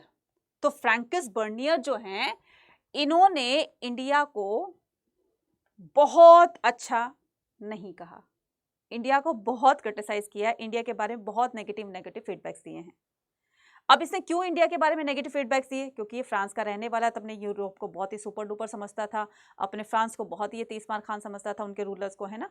तो उसने सारा का सारा अपना जो भी एक्सपीरियंस था इंडिया को क्रिटिसाइज करने में लगा दिया। इंडिया बुरा है, इंडिया गरीब है, इंडिया बहुत ही बेकार है, ये है वो है। भाई तुम क्यों आए थे इंडिया अगर तुम इतना ही बेकार लग रहा है तो, है ना। तो अब हम बात करते हैं किसकी? फ्रैंकिस बर्नियर की। तो बर्नियर ने क्या किया? कंपेयर किया ईस्ट को वेस्ट से। यहाँ से क्वेश्चन आएगा कि ऐसा कौन सा ट्रैवलर है जिसने ईस्ट को वेस्ट के साथ कंपेयर किया है? तो आंसर आ जाएगा आपका फ्रैंकिस बर्नियर। बर्नियर ट्रैवलर था। अच्छा, एक और कंफ्यूजन हो सकती है, फ्रैंकिस बर्नियर और फ्रैंकिस बुकानन। बुकानन वो दूसरे वाला है जो कि हम उसमें पढ़ेंगे, हम उसमें colonialism and the country side में, ठीक है। और ये है फ्रैंकिस बर्नियर जो कि फ्रांस का ट्रैवलर था, इसलिए बुकानन और बर्नियर में वो मत हो जाना confuse. Bernier traveller to several parts of India, he wrote the. तो बर्नियर ने बहुत सारे इंडिया के पार्ट को विजिट किया, विजिट करके उसने अपनी बुक में सारा का सारा अपना एक्सपीरियंस शेयर किया, ठीक है। और उसने शेयर करते हुए ईस्ट को वेस्ट के साथ, यानी कि इंडिया को यूरोप के साथ, इंडिया को फ्रांस के साथ कंपेयर करते हुए पूरा का पूरा उसने डिफाइन किया है, ठीक है। सो ही डेडिकेटेड हिज मेजर। फिर उसने अपने राजा के लिए, जब वो इंडिया था तो इंडिया को एक्सपीरियंस करके स्पेशली अपनी एक बुक लिखी जो डेडिकेटेडली अपने राजा के लिए लिखी थी कि मैं ये बुक लिख करके अपने राजा को दूंगा अपने हाथ से, ठीक है। तो वो स्पेशली राजा के लिए लिखता है। और फ्रांस के जो रूलर थे उस टाइम में, तो वो कौन थे? वो थे लुई 14। ये 14 है, ध्यान से देख लो इसको, ठीक है। रोमन जो रोमन काउंटिंग होती है ना, गिनती आती होगी ना आपको, काउंटिंग आती होगी, तो ये उसी में है। तो लुई 14 जो है उस टाइम फ्रांस के रूलर थे। तो उन्होंने इंडिया के बारे में डिफाइन करते हुए अपने रूलर यानी कि लुई 15 को इंडिया के बारे में डिफाइन करते हुए ये बुक दी। उसके बाद और बाकी के कटियर्स पर अपना इन्फ्लुएंस, अपना प्रभाव दिखाने के लिए उन्होंने बहुत सारे लेटर्स लिखे कि मैं इंडिया में मैंने ये देखा वो देखा, है ना। और बाकी के जो उनके कटियर्स होते थे जिनको इंडिया आने का मौका नहीं मिला था, वो बेचारे चुपचाप से देख के इनको बहुत ही अच्छा मानते थे कि हाँ भाई ये तो बहुत ही सुपर डुपर काम करके आए हैं, ठीक है। तो he describe the situation in India as note. उसने कहा, इंडिया की सिचुएशन को डिस्क्राइब करते हुए कहा कि India is a not hopeful country. India में मत जाओ, कोई तुम्हें वहां पर जाकर के तुम ये होप लगाकर बैठे हुए हो ना कि हमें वहां पर जाकर काम मिलेगा, बहुत हम पैसा अर्न करेंगे, कुछ नहीं है। इंडिया पुअर है, एकदम गरीब है, ठीक है। तो not hopeful and not so encouraging compare to the development in the Europe. Europe के मुकाबले में तो कुछ भी नहीं है, इंडिया गरीब है, बुरा है, वहाँ के राजा भिखारी हैं, बहुत बहुत कुछ बुरा बुरा कहा, बहुत नेगेटिव फीडबैक दिए। नेक्स्ट कहता है फ्रैंकिस बर्नियर। फ्रैंकिस बर्नियर कौन था जिसने ये इतना सारा इंडिया के बारे में बहुत अच्छे अच्छे पॉइंट्स कहे? भाई ये बर्नियर जो था ना, ये एक डॉक्टर भी था, क्वालिटी तो खैर बहुत थी इसके अंदर। ये एक फिजिशियन भी था, एक पॉलिटिकल फिलोसफर भी था, और एक ये हिस्टोरियन भी था। और ये कहाँ का ट्रैवलर था? ये फ्रांस का ट्रैवलर था, ठीक है। ये मुगल पीरियड में आता है, ठीक है, मुगल इंडिया में आता है, जिस टाइम मुगल्स का रूल चल रहा था, तो ये इंडिया में आता है। और इंडिया में करीब करीब ये 1656 से लेकर के 1668 यानी कि पूरे ये 12 ईयर्स तक इंडिया में रहता है, ठीक है। जब ये इंडिया आता है तो वैसे ही जैसे मोहम्मद बिन तुगलक को इब्न बतूता के आने की सूचना दी गई थी, इन्फॉर्म किया गया था, है ना, इसी तरीके से जब ये इंडिया आता है तो इसके आने की सूचना, ठीक है, इसके आने की इन्फॉर्मेशन भी जो मुगल्स के मैसेंजर्स होते थे, स्पाइस वगैरह होते थे, उन्होंने जाकर के अपने रूलर को दी, ठीक है। और उस टाइम रूलर कौन था? उस टाइम रूलर था शाहजहाँ, ठीक है। रूलर कौन था? शाहजहाँ। तो उन्होंने कहा कि हमारे राज्य के अंदर एक ऐसा ट्रैवलर आया जो अपना नाम फ्रैंकिस बर्नियर बता रहा है और अपने आप को कहता है कि मैं फिजिशियन हूँ, मैं डॉक्टर हूँ, मैं हिस्टोरियन हूँ, मैं पॉलिटिकल फिलोसफर हूँ। कहता है इतनी क्वालिटी है क्या उसके अंदर? चलो भाई, फिलोसफर है या डॉक्टर है तो बुलाओ, क्योंकि डॉक्टर की उनको बहुत ज़्यादा ज़रूरत थी। क्यों ज़रूरत थी? क्योंकि शाहजहाँ का बेटा जो था, कि जिसका नाम था, सबसे बड़ा बेटा था जिसका नाम था दारा शिकोह, एक बार ये बहुत बीमार हो जाते हैं, है ना। और बहुत सारे वैद्य हकीमों के इलाज से भी, ये ट्रीटमेंट से भी ठीक नहीं हो रहे थे। तो एक कहते हैं ना कि भाई इससे ठीक नहीं हो रहा तो चलो दूसरे डॉक्टर को वो कर लेते हैं, ट्राई कर लेते हैं, फिर इससे नहीं हो रहा तो चलो तीसरे डॉक्टर को ट्राई कर लेते हैं। तो ऐसे ही जब फिजिशियन का नाम सुनते हैं, डॉक्टर का नाम सुनते हैं, तो शाहजहां ने फौरन उनको अपने कोर्ट में बुलाया और उनको कहा कि क्या तुम मेरे बेटे का इलाज कर सकते हो। उन्होंने कहा हाँ कर सकता हूँ। तो ठीक है, तुम इलाज करो, और अगर तुमने मेरे बेटे को ठीक कर दिया तो जो तुम काम की तलाश में इंडिया आए हो ना, तो मैं तुम्हें वो मुंह मांगा काम दूंगा जो तुम करना चाहते हो। ये है ठीक है। तो उसको तो क्या वो कहते हैं ना, फिर से वो जब इंडिया आया था वो काम की तलाश में, तो भगवान ने इसकी सुन ली और फिर से क्या कर दिया, इसको उसी काम में लगा दिया। तो धीरे धीरे जैसे जैसे ये ट्रीटमेंट करने लगा दारा शिकोह का, वैसे वैसे दारा शिकोह की तबीयत अच्छी होने लगी और बहुत जल्दी वो ठीक हो गए। तो according to Mughals raja commitment, जो शाहजहां की कमिटमेंट थी कि तुम इसको ठीक कर दोगे तो मैं तुम्हें नौकरी दे दूंगा, जॉब दे दूंगा। तो उनको अपने कोर्ट में एक साइंटिस्ट के असिस्टेंट के रूप में उनको काम दिया गया। और ये असिस्टेंट जो होते थे, ये इसका नाम क्या था, दानिशमंद खान। तो दानिशमंद खान एक अमेरिकन नोबल था, क्योंकि मुगल कोर्ट में ना डिफरेंट जो कंट्री के या डिफरेंट रिलीजन के या कास्ट के लोग ना उनके दरबार की शोभा बढ़ाते थे, मतलब कटियर थे। जैसे अकबर कहता है ना कि मेरे 9 रतन हैं, है ना, और वो अलग अलग, कोई ईरानी होता था, तुरानी होता था, कोई हिंदू होता था, मुस्लिम होता था, ये डिफरेंट कल्चर्स के होते थे।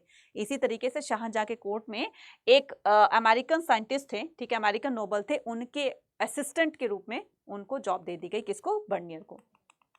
अब बर्नियर जो है वो खुद कोर्ट में रह करके सारी चीजों को ऑब्जर्व करता रहा। तो बर्नियर ने देखा कि बर्नियर ने अपना ये सारा एक्सपीरियंस अपनी बुक के अंदर लिखा। और बर्नियर की बुक का नाम क्या था, बर्नियर की बुक का नाम था travels in the Mughal empire. तो publishing the Bernier's work, travels in the Mughal empire, ठीक है, ये बर्नियर की बुक का नाम था। तो Bernier's work publish in the France, Bernier publics in the France, published in the France 1670 to 71 CE। तो बर्नियर की बुक पब्लिश की जाती है फ्रांस में 1670 से 71 के बीच में, एंड ट्रांसलेटेड इन दो। और फिर नेक्स्ट 5 इयर्स में पब्लिश ये इतनी जबरदस्त तरीके से होती है कि नेक्स्ट 5 इयर्स में अलग अलग लैंग्वेजेस के अंदर इनकी बुक्स को पब्लिश किया जाने लगा। ज्यादा से ज्यादा लोग इनकी बुक को पढ़ने लगे और इंडिया के बारे में एक ओपिनियन जान सके कि ये इंडिया के बारे में इन्होंने क्या लिखा है। हिज अकाउंट रीप्रिंटेड, उनकी इस बुक को फ्रांस के अंदर 8 टाइम रीप्रिंट किया गया, 1670 से लेकर के और 1785 तक 8 टाइम इसको रीप्रिंट किया गया। फिर उसके बाद जब ये इंग्लैंड में पब्लिश होती है तो इसको 3 टाइम रीप्रिंट किया गया।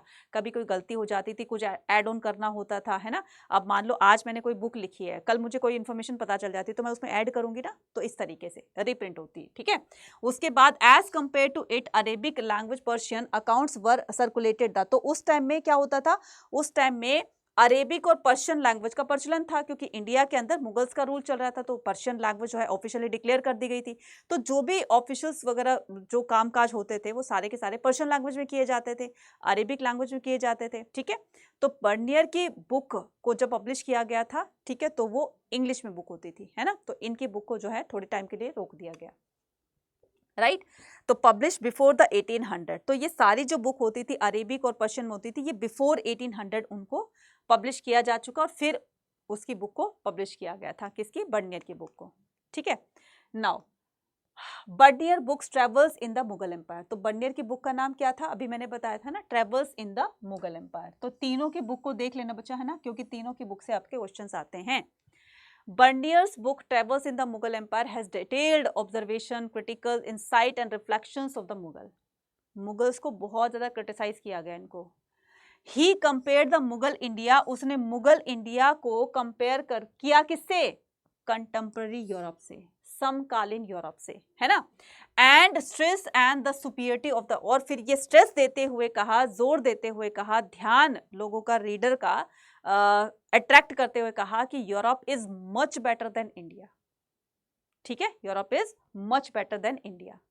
फिर इंडिया के लैंड ओनरशिप को डिफाइन करते हुए एक बहुत ही कटाक्ष किया, किसने, बर्नियर ने। बहुत ही व्यंग तरीके से, बहुत ही व्यंग करते हुए इंडिया के बारे में कहा कि इंडिया के पीजेंट्स के पास में खुद की प्रॉपर्टी नहीं है, अपनी पर्सनल प्रॉपर्टी नहीं है।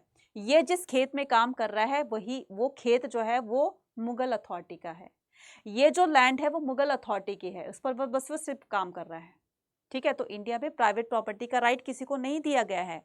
अगर इस फार्मर को ये लैंड दी गई है खेती वेती करने के लिए, जब इसकी डेथ हो जाएगी तो ये लैंड उसके बच्चों को ट्रांसफर नहीं होगी, ऑटोमेटिकली ये वापस से मुगल अथॉरिटी के पास चली जाएगी। अब वो चाहे तो उनके बच्चों को दे सकती है, नहीं चाहेगी तो नहीं देगी। तो इस तरीके से लैंड ओनरशिप को डिफाइन करते हुए इंडिया में लैक ऑफ प्राइवेट प्रॉपर्टी देखी गई है ना, ये डिफाइन किया।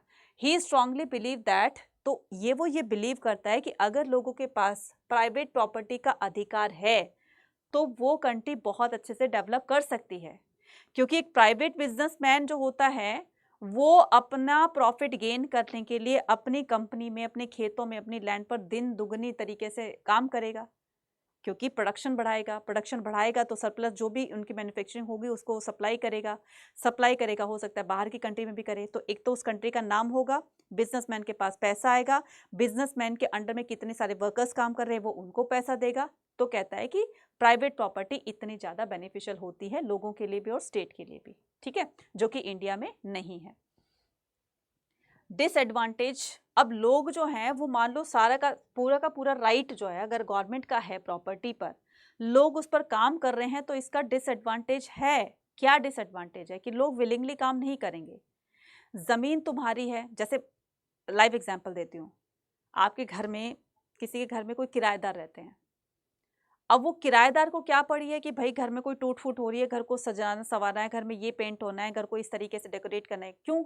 वो चाहेगा तो सिर्फ अपने रूम तक ही रहेगा वो सीमित, उसको कोई फर्क नहीं पड़ता, क्योंकि वो तो रेंट दे रहा है ना, तो उसको कोई फर्क नहीं पड़ता चाहे घर गंदा हो, पेंटेड हो ना हो, कुछ भी हो, राइट।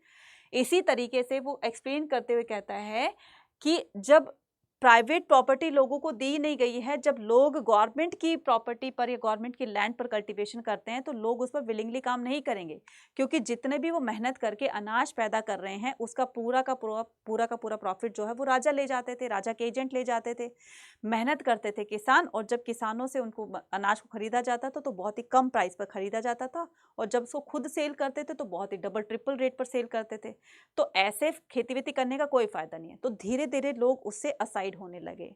हम क्यों करें, है ना, हम क्यों काम करें जब हमें काम का उतना पैसा भी नहीं मिल रहा है जितना हम मेहनत कर रहे हैं, तो जाने देते हैं इसको। Absence of the private property land prevented the landholders who focus on the improving their land as well as in the western Europe. अगर लोगों के पास प्राइवेट प्रॉपर्टी होगी तो वो उस पर मन लगाकर काम करेगा, है ना, उसको डेवलप करने का काम, उसको अच्छी तरीके से उसको मैनेज करने का काम करेगा। अब मेरे को ये लगता है कि ये तो गवर्नमेंट की ज़मीन है, चल छोड़ना, इस पर जितना काम हो रहा है वो ठीक है, नहीं हो रहा है वो ठीक है, तो उसको मैं अपना नहीं समझूंगी, क्योंकि वो तो पहले दूसरे की है, ठीक है ना। नेक्स्ट आता है हमारे पास truth about the ownership of land. According to Bernier in crown ownership of land, land holder could knows. मैंने कहा ना कि जो भी लैंड होल्डर्स होता है, अगर किसी पीजेंट्स को लैंड दी गई है तो वो अपने बच्चों को पास नहीं कर सकता है, क्योंकि ये प्राइवेट प्रॉपर्टी नहीं है, वापस से ये चली जाएगी अथॉरिटी के पास, ठीक है। Now Bernier's views on the peasantry. Bernier ने पीजेंट्री सेक्शन को, यानी कि गाँव के अंदर जो पीजेंट्री सेक्शन है, कृषक समाज है, उसको डिफाइन करते हुए कहा कि Bernier describe the exploitation of the peasant in his travels account. Bernier ने कहा कि पीजेंट्स को इंडिया में बहुत ज़्यादा एक्सप्लॉयट किया जाता है, इनको वीकर सेक्शन माना जाता है, और जो स्ट्रॉन्गर सेक्शन है वो इनको एक्सप्लॉयट करती है। इस तरह डिफाइन करते उसने अपनी बुक के अंदर पीजेंट्री सेक्शन को डिफाइन किया है। Little fertile land was untilled. बहुत सारी लैंड जो थी वो अनटिल्ड पड़ी हुई थी, वेस्ट पड़ी हुई थी। क्यों? क्योंकि लोग उस पर काम करने के लिए तैयार नहीं थे। क्यों तैयार नहीं थे? क्योंकि लोगों की डिमांड फुलफिल नहीं की जा रही थी। लोग जो डिमांड करते थे, भाई राजा तुम देखो, राजा के जो एजेंट होते थे उनको कहते थे कि तुम लैंड की फर्टिलिटी के लिए कुछ तो तुम अच्छा करो ना, अच्छे किस्म के बीज लेकर आओ, फर्टिलाइजर्स खाद वगैरह लेकर आओ, है ना, इसमें फेंसिंग कराओ, तो कुछ तो करो। खाली खेती वेती करने से थोड़ी ना कुछ होगा, हमारी मेहनत करने से कुछ होगा, तुम्हें भी कुछ करना चाहिए। तो जब वो राजा के एजेंट उनकी नहीं सुनते थे तो धीरे धीरे लोग असाइड होने लगे। लोगों ने कहा कि जब बात ही नहीं सुन रहे हो, बात ही डिमांड ही नहीं मान रहे, तो हम क्यों काम करें। तो धीरे धीरे वो साइड होने लगे। ठीक है, बात तो ठीक थी। तो when the poor people could not meet their demand of their cruel and the greedy lords, they are not deprived the means of the livelihood but also their children are carried away as a slave। ठीक है, और खास करके जब ये लोग दूसरों के खेतों में काम करते थे, जमींदार वगैरह में, या फिर राजा के जो एजेंट्स होते थे उनके लिए काम करते थे, ये राजा के, ये जमींदार लोग होते थे, इनके बच्चों को भी अपने खेतों में लगा लेते थे काम करने के लिए, उसका कोई पैसा वैसा नहीं देते थे। ये सारी चीजें उसने अपनी बुक्स के अंदर डिफाइन करी है। Thus the peasantry is drove despair by the cruelty and the ultimately they abandoned the country। और इसीलिए सारी चीजें ये कंट्री की डेवलपमेंट में एक अबंडेंट, एक रुकावट बनी हुई है, जिससे कि कंट्री डेवलप नहीं कर पाती है। राइट, ये हिंदी में है। Merchant and the other professionals in the town. चलो, ये तो हमने पेजेंट्री सेक्शंस के बारे में बात करी, विलेज एरिया के, रूरल एरिया के बारे में बात करी। What about the urban centres, what about the urban areas, what about the cities and town, है ना। तो इसमें भी प्रोफेशनल्स वर्क हुआ करते थे, है ना। तो जैसे कोई प्रोडक्शन का काम होता था, जो भी मैन्युफैक्चरिंग वगैरह का काम होता था, तो इसको ना एक पर्टिकुलर ऑर्गेनाइजेशन किया करते थे, है ना, जैसे बिजनेसमैन होते हैं, इट्स अ काइंड ऑफ, ठीक है। तो merchant had a strong community and kin the ties organized into their caste cum occupational bodies। तो ये क्या करते थे, ये कास्ट के, जैसे मान लो गुजरात साइड में ये जो जेठालाल आपने देखा होगा, है ना, तो इस कास्ट के लोग ना बिजनेस में ज़्यादा इंटरेस्ट रखते हैं, है ना। तो इनकी अपनी कम्युनिटी होती थी, ठीक है। उस कम्युनिटी को बोला जाता था क्या, उस कम्युनिटी को बोला जाता था महाजन। तो in western India these group were called, western India के अंदर इन ग्रुप्स को महाजन कहा जाता था। ये हो गए, ये क्या है, आप ये लगा लो, वेस्टर्न इंडिया कहाँ पर है, वेस्टर्न इंडिया आपका ये है गुजरात के अंदर, है ना, यहाँ पर है, ठीक है। तो वेस्टर्न इंडिया के अंदर ये जो पार्ट होता था, ठीक है, अर्बन सेंटर होता था ये वेस्टर्न एशिया, वेस्टर्न इंडिया। तो इसमें ये जो मर्चेंट्स होते थे, मर्चेंट के इस ग्रुप को क्या कहा जाता था, महाजन। क्या कहा जाता था, महाजन, ठीक है। महाजन महाजन महाजन महाजन, ये सारे के सारे जो मर्चेंट्स होते थे इनको महाजन कहा जाता था। महाजनों पर एक वो क्या होता था, एक हेड होता था, इसको क्या कहा जाता था, वेस्टर्न इंडिया के अंदर इसको कहा जाता था सेठ। क्या कहा जाता था इसको, सेठ कहा जाता था। हंसना मत, मैंने हेड बहुत अच्छा सा बनाया है, ठीक है। इसको क्या कहा जाता था, सेठ कहा जाता था। इसी तरीके से अगर स्पेसिफाई करके पूछा जाता है कि अहमदाबाद में महाजन जो होते थे, महाजन दोनों में कॉमन है, ठीक है, महाजन दोनों में कॉमन है, ये ग्रुप जो है दोनों में कॉमन, उसको भी महाजन बोलते थे, यहाँ पर भी महाजन बोलते थे। लेकिन अर्बन इसमें अहमदाबाद में ये जो चीफ होता था इसको क्या कहा जाता था, नगर सेठ कहा जाता था, क्योंकि अहमदाबाद नगर है तो इसके हेड को नगर सेठ कहा जाता था। वेस्टर्न इंडिया के अंदर जो महाजन का हेड होता था उसको सेठ कहा जाता था। दोनों बात क्लियर हो गई, कंफ्यूज मत होना, कहीं पर नोट डाउन कर लेना इसको, ठीक है। नेक्स्ट आता है आपके पास, ये हिंदी में हो गया, criticism of the Indian society by the Bernier. Indian society को अब भी इसको चैन नहीं पड़ा, अब भी कहता है कि मैं तो और क्रिटिसाइज करूंगा।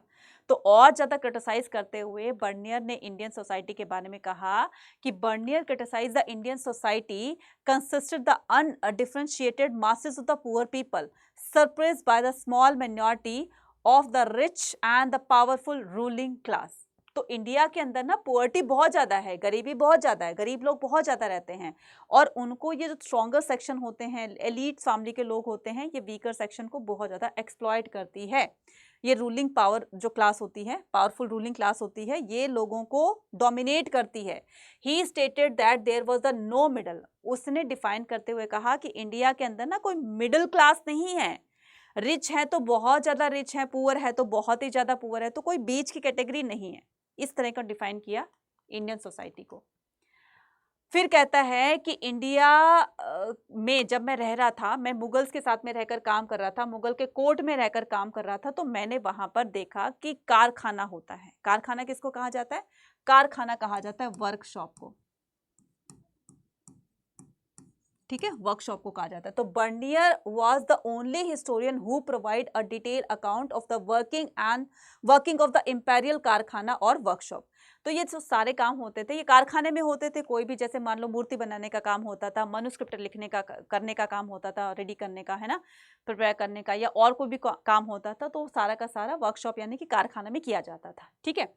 तो ही stated that the large hall, उसने डिफाइन करते हुए कहा कारखाना को कि एक बड़ा सा हॉल होता है, उस बड़े से हॉल के अंदर ना बहुत सारे आर्टिशंस काम कर रहे होते हैं, काम करने वाले जो वर्कर्स होते हैं काम कर रहे होते हैं, मान लो मूर्तियां बनाने का काम कर रहे थे, ठीक है।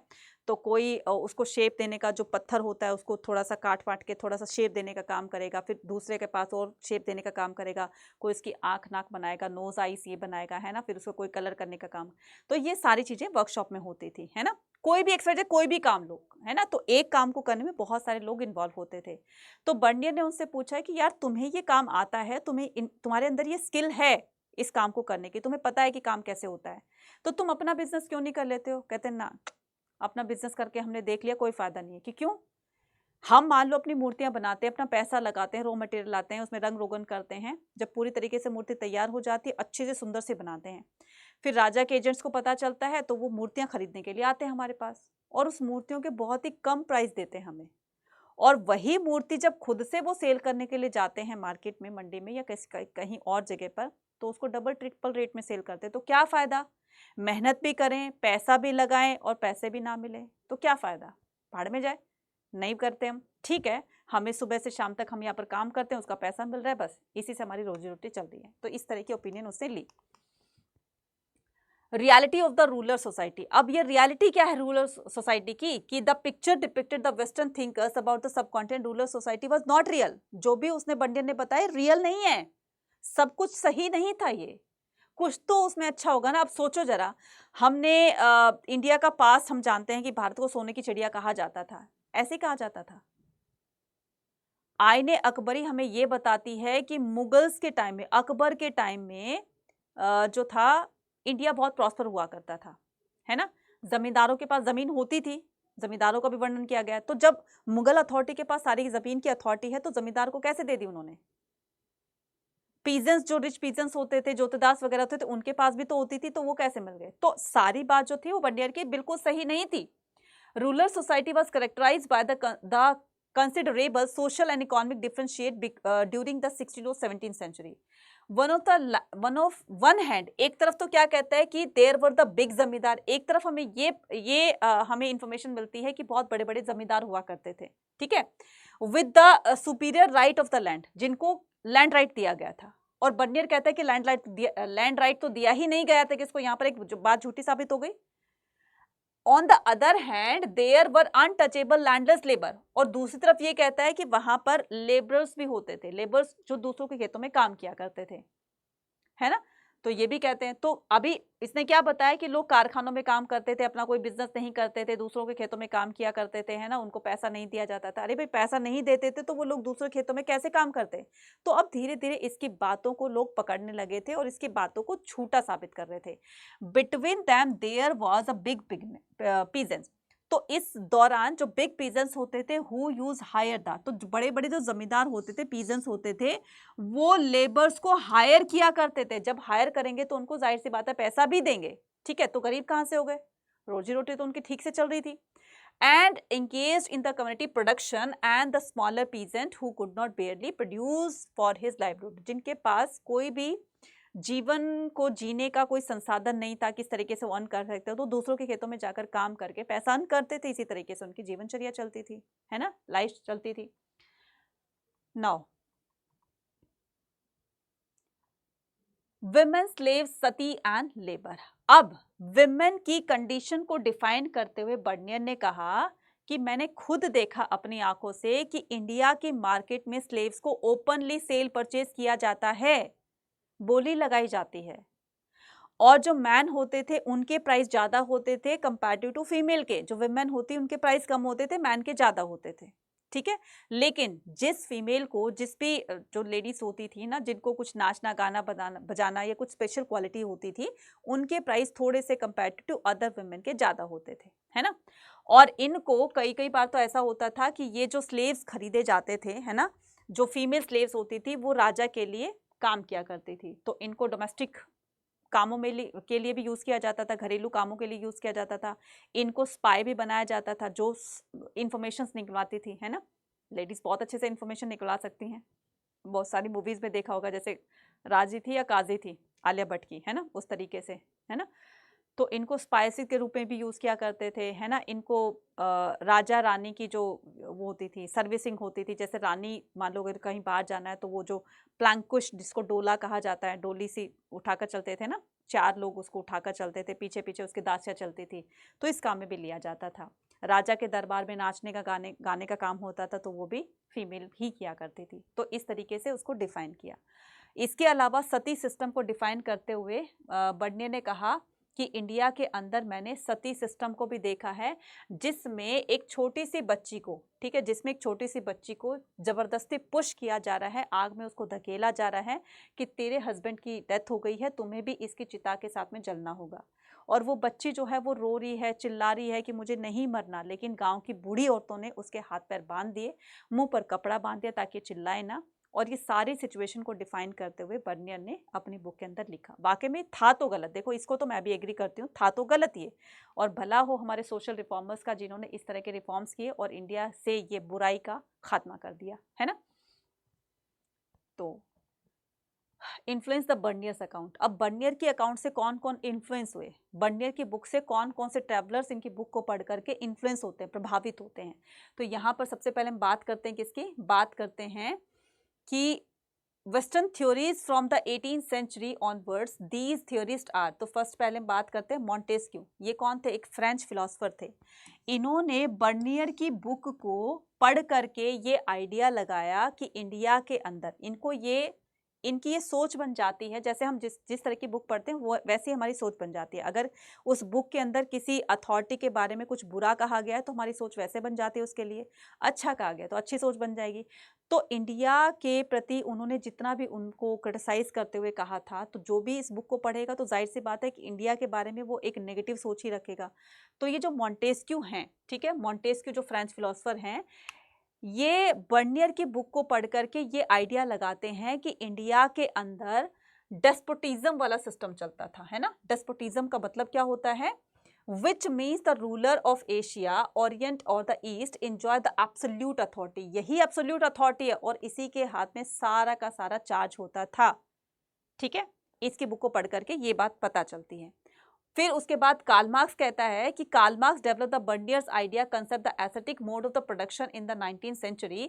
According to Karl Marx, before the colonialism surplus, India में इन्वेडर्स आने से पहले इंडिया को सोने की चिड़िया क्यों कहा जाता था, क्योंकि इंडिया रिच था। तो इंडिया में अटैक क्यों हुए, इन्वेजन्स क्यों हुए, इंडिया को लूटने के लिए। इंडिया में बहुत सारा पैसा था, बहुत सारी धन दौलत थी, है ना, बहुत सारा सोना चांदी लूट पुट कर ले गए। जैसे कि 17 बार जो है वो गजनी ने इस पर आक्रमण किया था, है ना, इंडिया पर, और सोमनाथ के टेम्पल को लूट कर ले गया था। तो इंडिया के अंदर इतना पैसा, इतना धन दौलत थी, जिसकी वजह से बार बार इन्वेडर्स जो हैं वो इस पर अटैक करके इसको नुकसान पहुंचा रहे थे, लूट कर ले जा रहे थे, है ना। तो इंडिया ऐसा नहीं था जैसा बर्नियर ने डिफाइन किया है। तो कार्ल मार्क्स की बात बहुत अच्छी लगी, राइट। उसके बाद influence of the Bernier's account Hindi में है अदर यूरोपियन ट्रैवलर्स। अब हम बात करते हैं उन ट्रैवलर्स की जो इनके अलावा भी इंडिया के अंदर आए थे। तो हम यहाँ पर पहले बार बात करते हैं किसकी, फर्स्ट बात करते हैं पोर्तुगीज की। आपने देखा होगा 1498 के अंदर वास्को द गामा, ठीक है, ये एक पोर्तुगीज ट्रैवलर था, ठीक है, जो सी रूट के जरिए इंडिया में, अनफॉर्चुनेटली, हालांकि इसका कोई मकसद नहीं था, जिसने इंडिया को डिस्कवर किया था, तो ये कहाँ पर, कालीकट पर उतरता है, केरला में, है ना। और इस तरीके से स्पाइसेस का ये अपना बिजनेस स्टार्ट कर देता है ना, ट्रेडिंग स्टार्ट कर देता है। तो ये भी इंडिया आए और इंडिया के बारे में इन्होंने बहुत कुछ डिफाइन किया, इंडिया इनको बहुत अच्छा लगा, है ना। तो ये कहते हैं कि इंडिया में इस तरह के रिच ऑफ रिसोर्सेज हैं जिससे हम प्रॉफिट गेन कर सकते हैं। बर्नियर की बात यहाँ पर गलत हो गई, इंडिया के अंदर तो ऐसा कुछ है ही नहीं। फिर ये भी तो किसी होप से आए होंगे, इंडिया से कुछ ना कुछ तो बिजनेस लेकर गए होंगे, ट्रेडिंग के पर्पज से आए थे।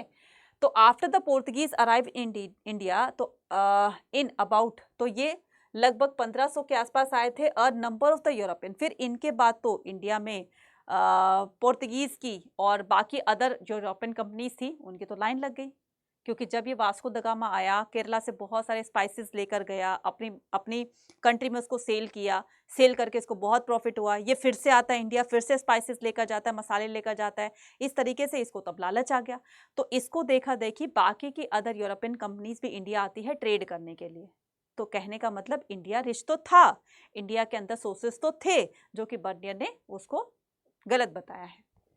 A few them of the, उसके अलावा कुछ और यहाँ पर ट्रैवलर्स थे जिसका बताया गया है, Jesuit Roberto Nobili translated the Indian text in the European language. तो इसने क्या किया, इंडियन टेक्स्ट को यूरोपियन लैंग्वेज में ट्रांसलेट किया। यहाँ से भी क्वेश्चन आता है।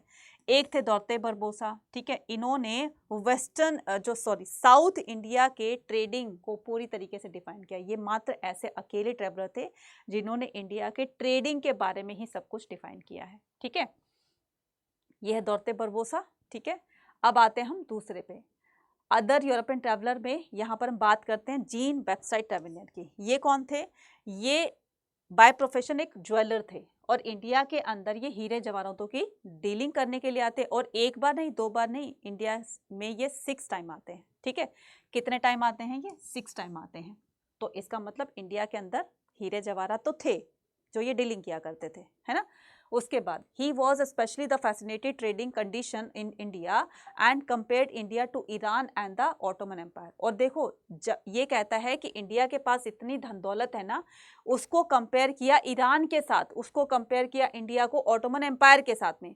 एक और थे जो कि एक इटालियन डॉक्टर थे जिनका नाम था मनुकी। मनुकी एक बार इंडिया आए और इंडिया के होकर रह गए, इंडिया में सेटल हो गए, वापस अपनी कंट्री में कभी नहीं गए, यहीं पर इनकी डेथ हो गई। इंडिया इनको इतना अच्छा लगा, इसी पर ईस्ट और west, India is the best. फटाफट फटाफट से लिखो जल्दी से, ईस्ट और west, India is the best, जल्दी से, ठीक है। तो ये था बच्चा आज का हमारा चैप्टर पूरा का पूरा। मुझे लगता है कि आप सभी को बहुत मजा आया होगा और बहुत अच्छे से चैप्टर क्लियर हो गया होगा। अब बात करते हैं बच्चा CUET की। CUET का एग्जाम बच्चा देखो, बोर्ड एग्जाम के जस्ट बाद में इतनी तैयारी करने का आपको टाइम नहीं मिलेगा, तो अभी से उसकी थोड़ी थोड़ी प्रिपरेशन आप स्टार्ट कर दीजिए। सिलेबस भी आ चुका है ना। सिलेबस पर अपनी अच्छी पकड़ बनानी है, क्योंकि देखो आप तो खुश हो रहे हो कि डिलीटेड चैप्टर नहीं आ रहे, लेकिन उससे कॉम्पिटिशन भी तो बढ़ गया है ना। तो कॉम्पिटिशन को बीट करने के लिए आपको उस लेवल की तैयारी करनी होगी कि जो क्वेश्चन आए उसका 100% आपको सही जवाब देना होगा। और नंबर ऑफ क्वेश्चंस की जितनी ज़्यादा प्रैक्टिस करोगे, जितना ज़्यादा आप कंसेप्ट को क्लियर करके जाओगे, तभी जाकर एक सही मायने में आप अपनी अच्छी से प्रिपरेशन कर सकते हैं। और अच्छी से प्रिपरेशन करवाई जा रही है आपकी डेल्टा 4.0 के अंदर। इसमें एनरोल करने के लिए और मैक्सिमम डिस्काउंट पाने के लिए कूपन कोड यूज़ करना है आपको Y489, और ये सारी की सारी PDF भी आपको ऐप पर ही मिलेगी। तो सबसे पहले आपको ये सारी चीज़ें पाने के लिए अड्डा 24/7 की ऐप को तो फटाफट से डाउनलोड कर लो, ठीक है। डाउनलोड करने का एक फ़ायदा और है कि इसको 1% आपको और एक्स्ट्रा आपको डिस्काउंट मिलेगा, ठीक है। यहाँ पर ऑल कोर्सेज पर जाएंगे, ऑल कोर्सेज पर जाने के बाद UG PG एंट्रेंस एग्जाम पे क्लिक करेंगे, UG पर क्लिक करेंगे, आर्ट्स पे क्लिक करेंगे, ठीक है। ये रहा आपका डेल्टा 4.0 बैच। तो यहाँ पर हम क्या करेंगे, इसको क्लिक करेंगे। ये आपका इतने का दिख रहा है। जैसे आप मेरा कूपन कोड लगाओगे, कौन सा कूपन कोड लगाओगे आप Y489, तो उसी से आपका क्या हो जाएगा, इस बैच पे आपको 27 या 30% का डिस्काउंट मिल जाएगा। तो मैं अपना कूपन कोड लिख देती हूँ, इसमें कुछ एरर आ रहा है ना। यहाँ पर देखो सब कुछ इसमें डिफाइन किया हुआ है, तो यहाँ पर फोन पे, वॉलेट पे, नेट बैंकिंग वगैरह सब कुछ है। तो आपको बस एक कूपन कोड लगाना है और ये कूपन कोड परचेज करते टाइम लगा देना, सभी को डिस्काउंट मिल जाएगा, ठीक है। ये कूपन कोड होगा Y489, ठीक है। ये डिस्काउंट कूपन है, ठीक है। ये कूपन कोड लगा देना, सारी की सारी आपको क्या मिल जाएगी, डिस्काउंट मिल जाएगा। और हाँ, सारी की सारी आपको PDF भी कहाँ मिलने वाली है, सारी की सारी PDF आपको मिलने वाली है यहाँ पर। जैसे आप E-बुक पे क्लिक करोगे, यहाँ पर होगा संजीवनी, आर्ट्स का संजीवनी, यहाँ पर सारी की सारी आपको PDF मिल जाएगी, ठीक है। तो इसमें जाकर के एनरोल कर लीजिएगा, हो जाएगा सारा, राइट बच्चा। नाउ अब आपको PDF भी मिल गई है, आपको मैंने बैच भी बता दिया है, जल्दी जाओ एनरोल कर लो और अपने बेस्ट कॉलेज में एडमिशन लेने का जो आपका सपना है उसको आप पूरा कीजिए। अभी आप इसको फॉर ग्रांटेड ले रहे हो, लाइटली ले रहे हो, लेकिन बच्चा जैसे जैसे एग्जाम पास आएगा ना, वैसे वैसे आपकी टेंशन बढ़ती चली जाएगी, क्योंकि यहाँ पर नंबर ऑफ स्टूडेंट्स कैंडिडेट जो है वो बहुत ज़्यादा होने वाले हैं, लाखों में, 25 से 30 लाख के बीच में इस बार जो है आपका CUET का एग्जाम देने वाले हैं। तो आप उन 25 से 30 लाख स्टूडेंट में किस तरीके से अपने आप को आगे निकालोगे, सिर्फ और सिर्फ आपकी नॉलेज आपके काम आएगी, और नॉलेज आपको यहाँ पर दी जा रही है। जाइए एनरोल कीजिए, कूपन कोड लगाइए, और आज ही से मेरे साथ क्या कीजिए, क्योंकि ये बैच बहुत जल्दी स्टार्ट होने वाला है, तो जितना जल्दी आप इसमें एनरोल करोगे उतना जल्दी आपको फायदा होगा, ठीक है। तो वीडियो कैसी लगी आपको मुझे कमेंट सेक्शन में लिखकर बताइएगा, और क्या करना है आपको, ठीक है, इस वीडियो को ज़्यादा से ज़्यादा लाइक और शेयर भी करना है, ठीक है। इसी तरीके से रेगुलर आपको हर एक चैप्टर की एक डिटेल में एक्सप्लेनेशन मिलती रहेगी, और आप अपनी नॉलेज को बहुत अच्छा आप सुपर डुपर कर सकते हैं। Bye bye to everyone, thank you.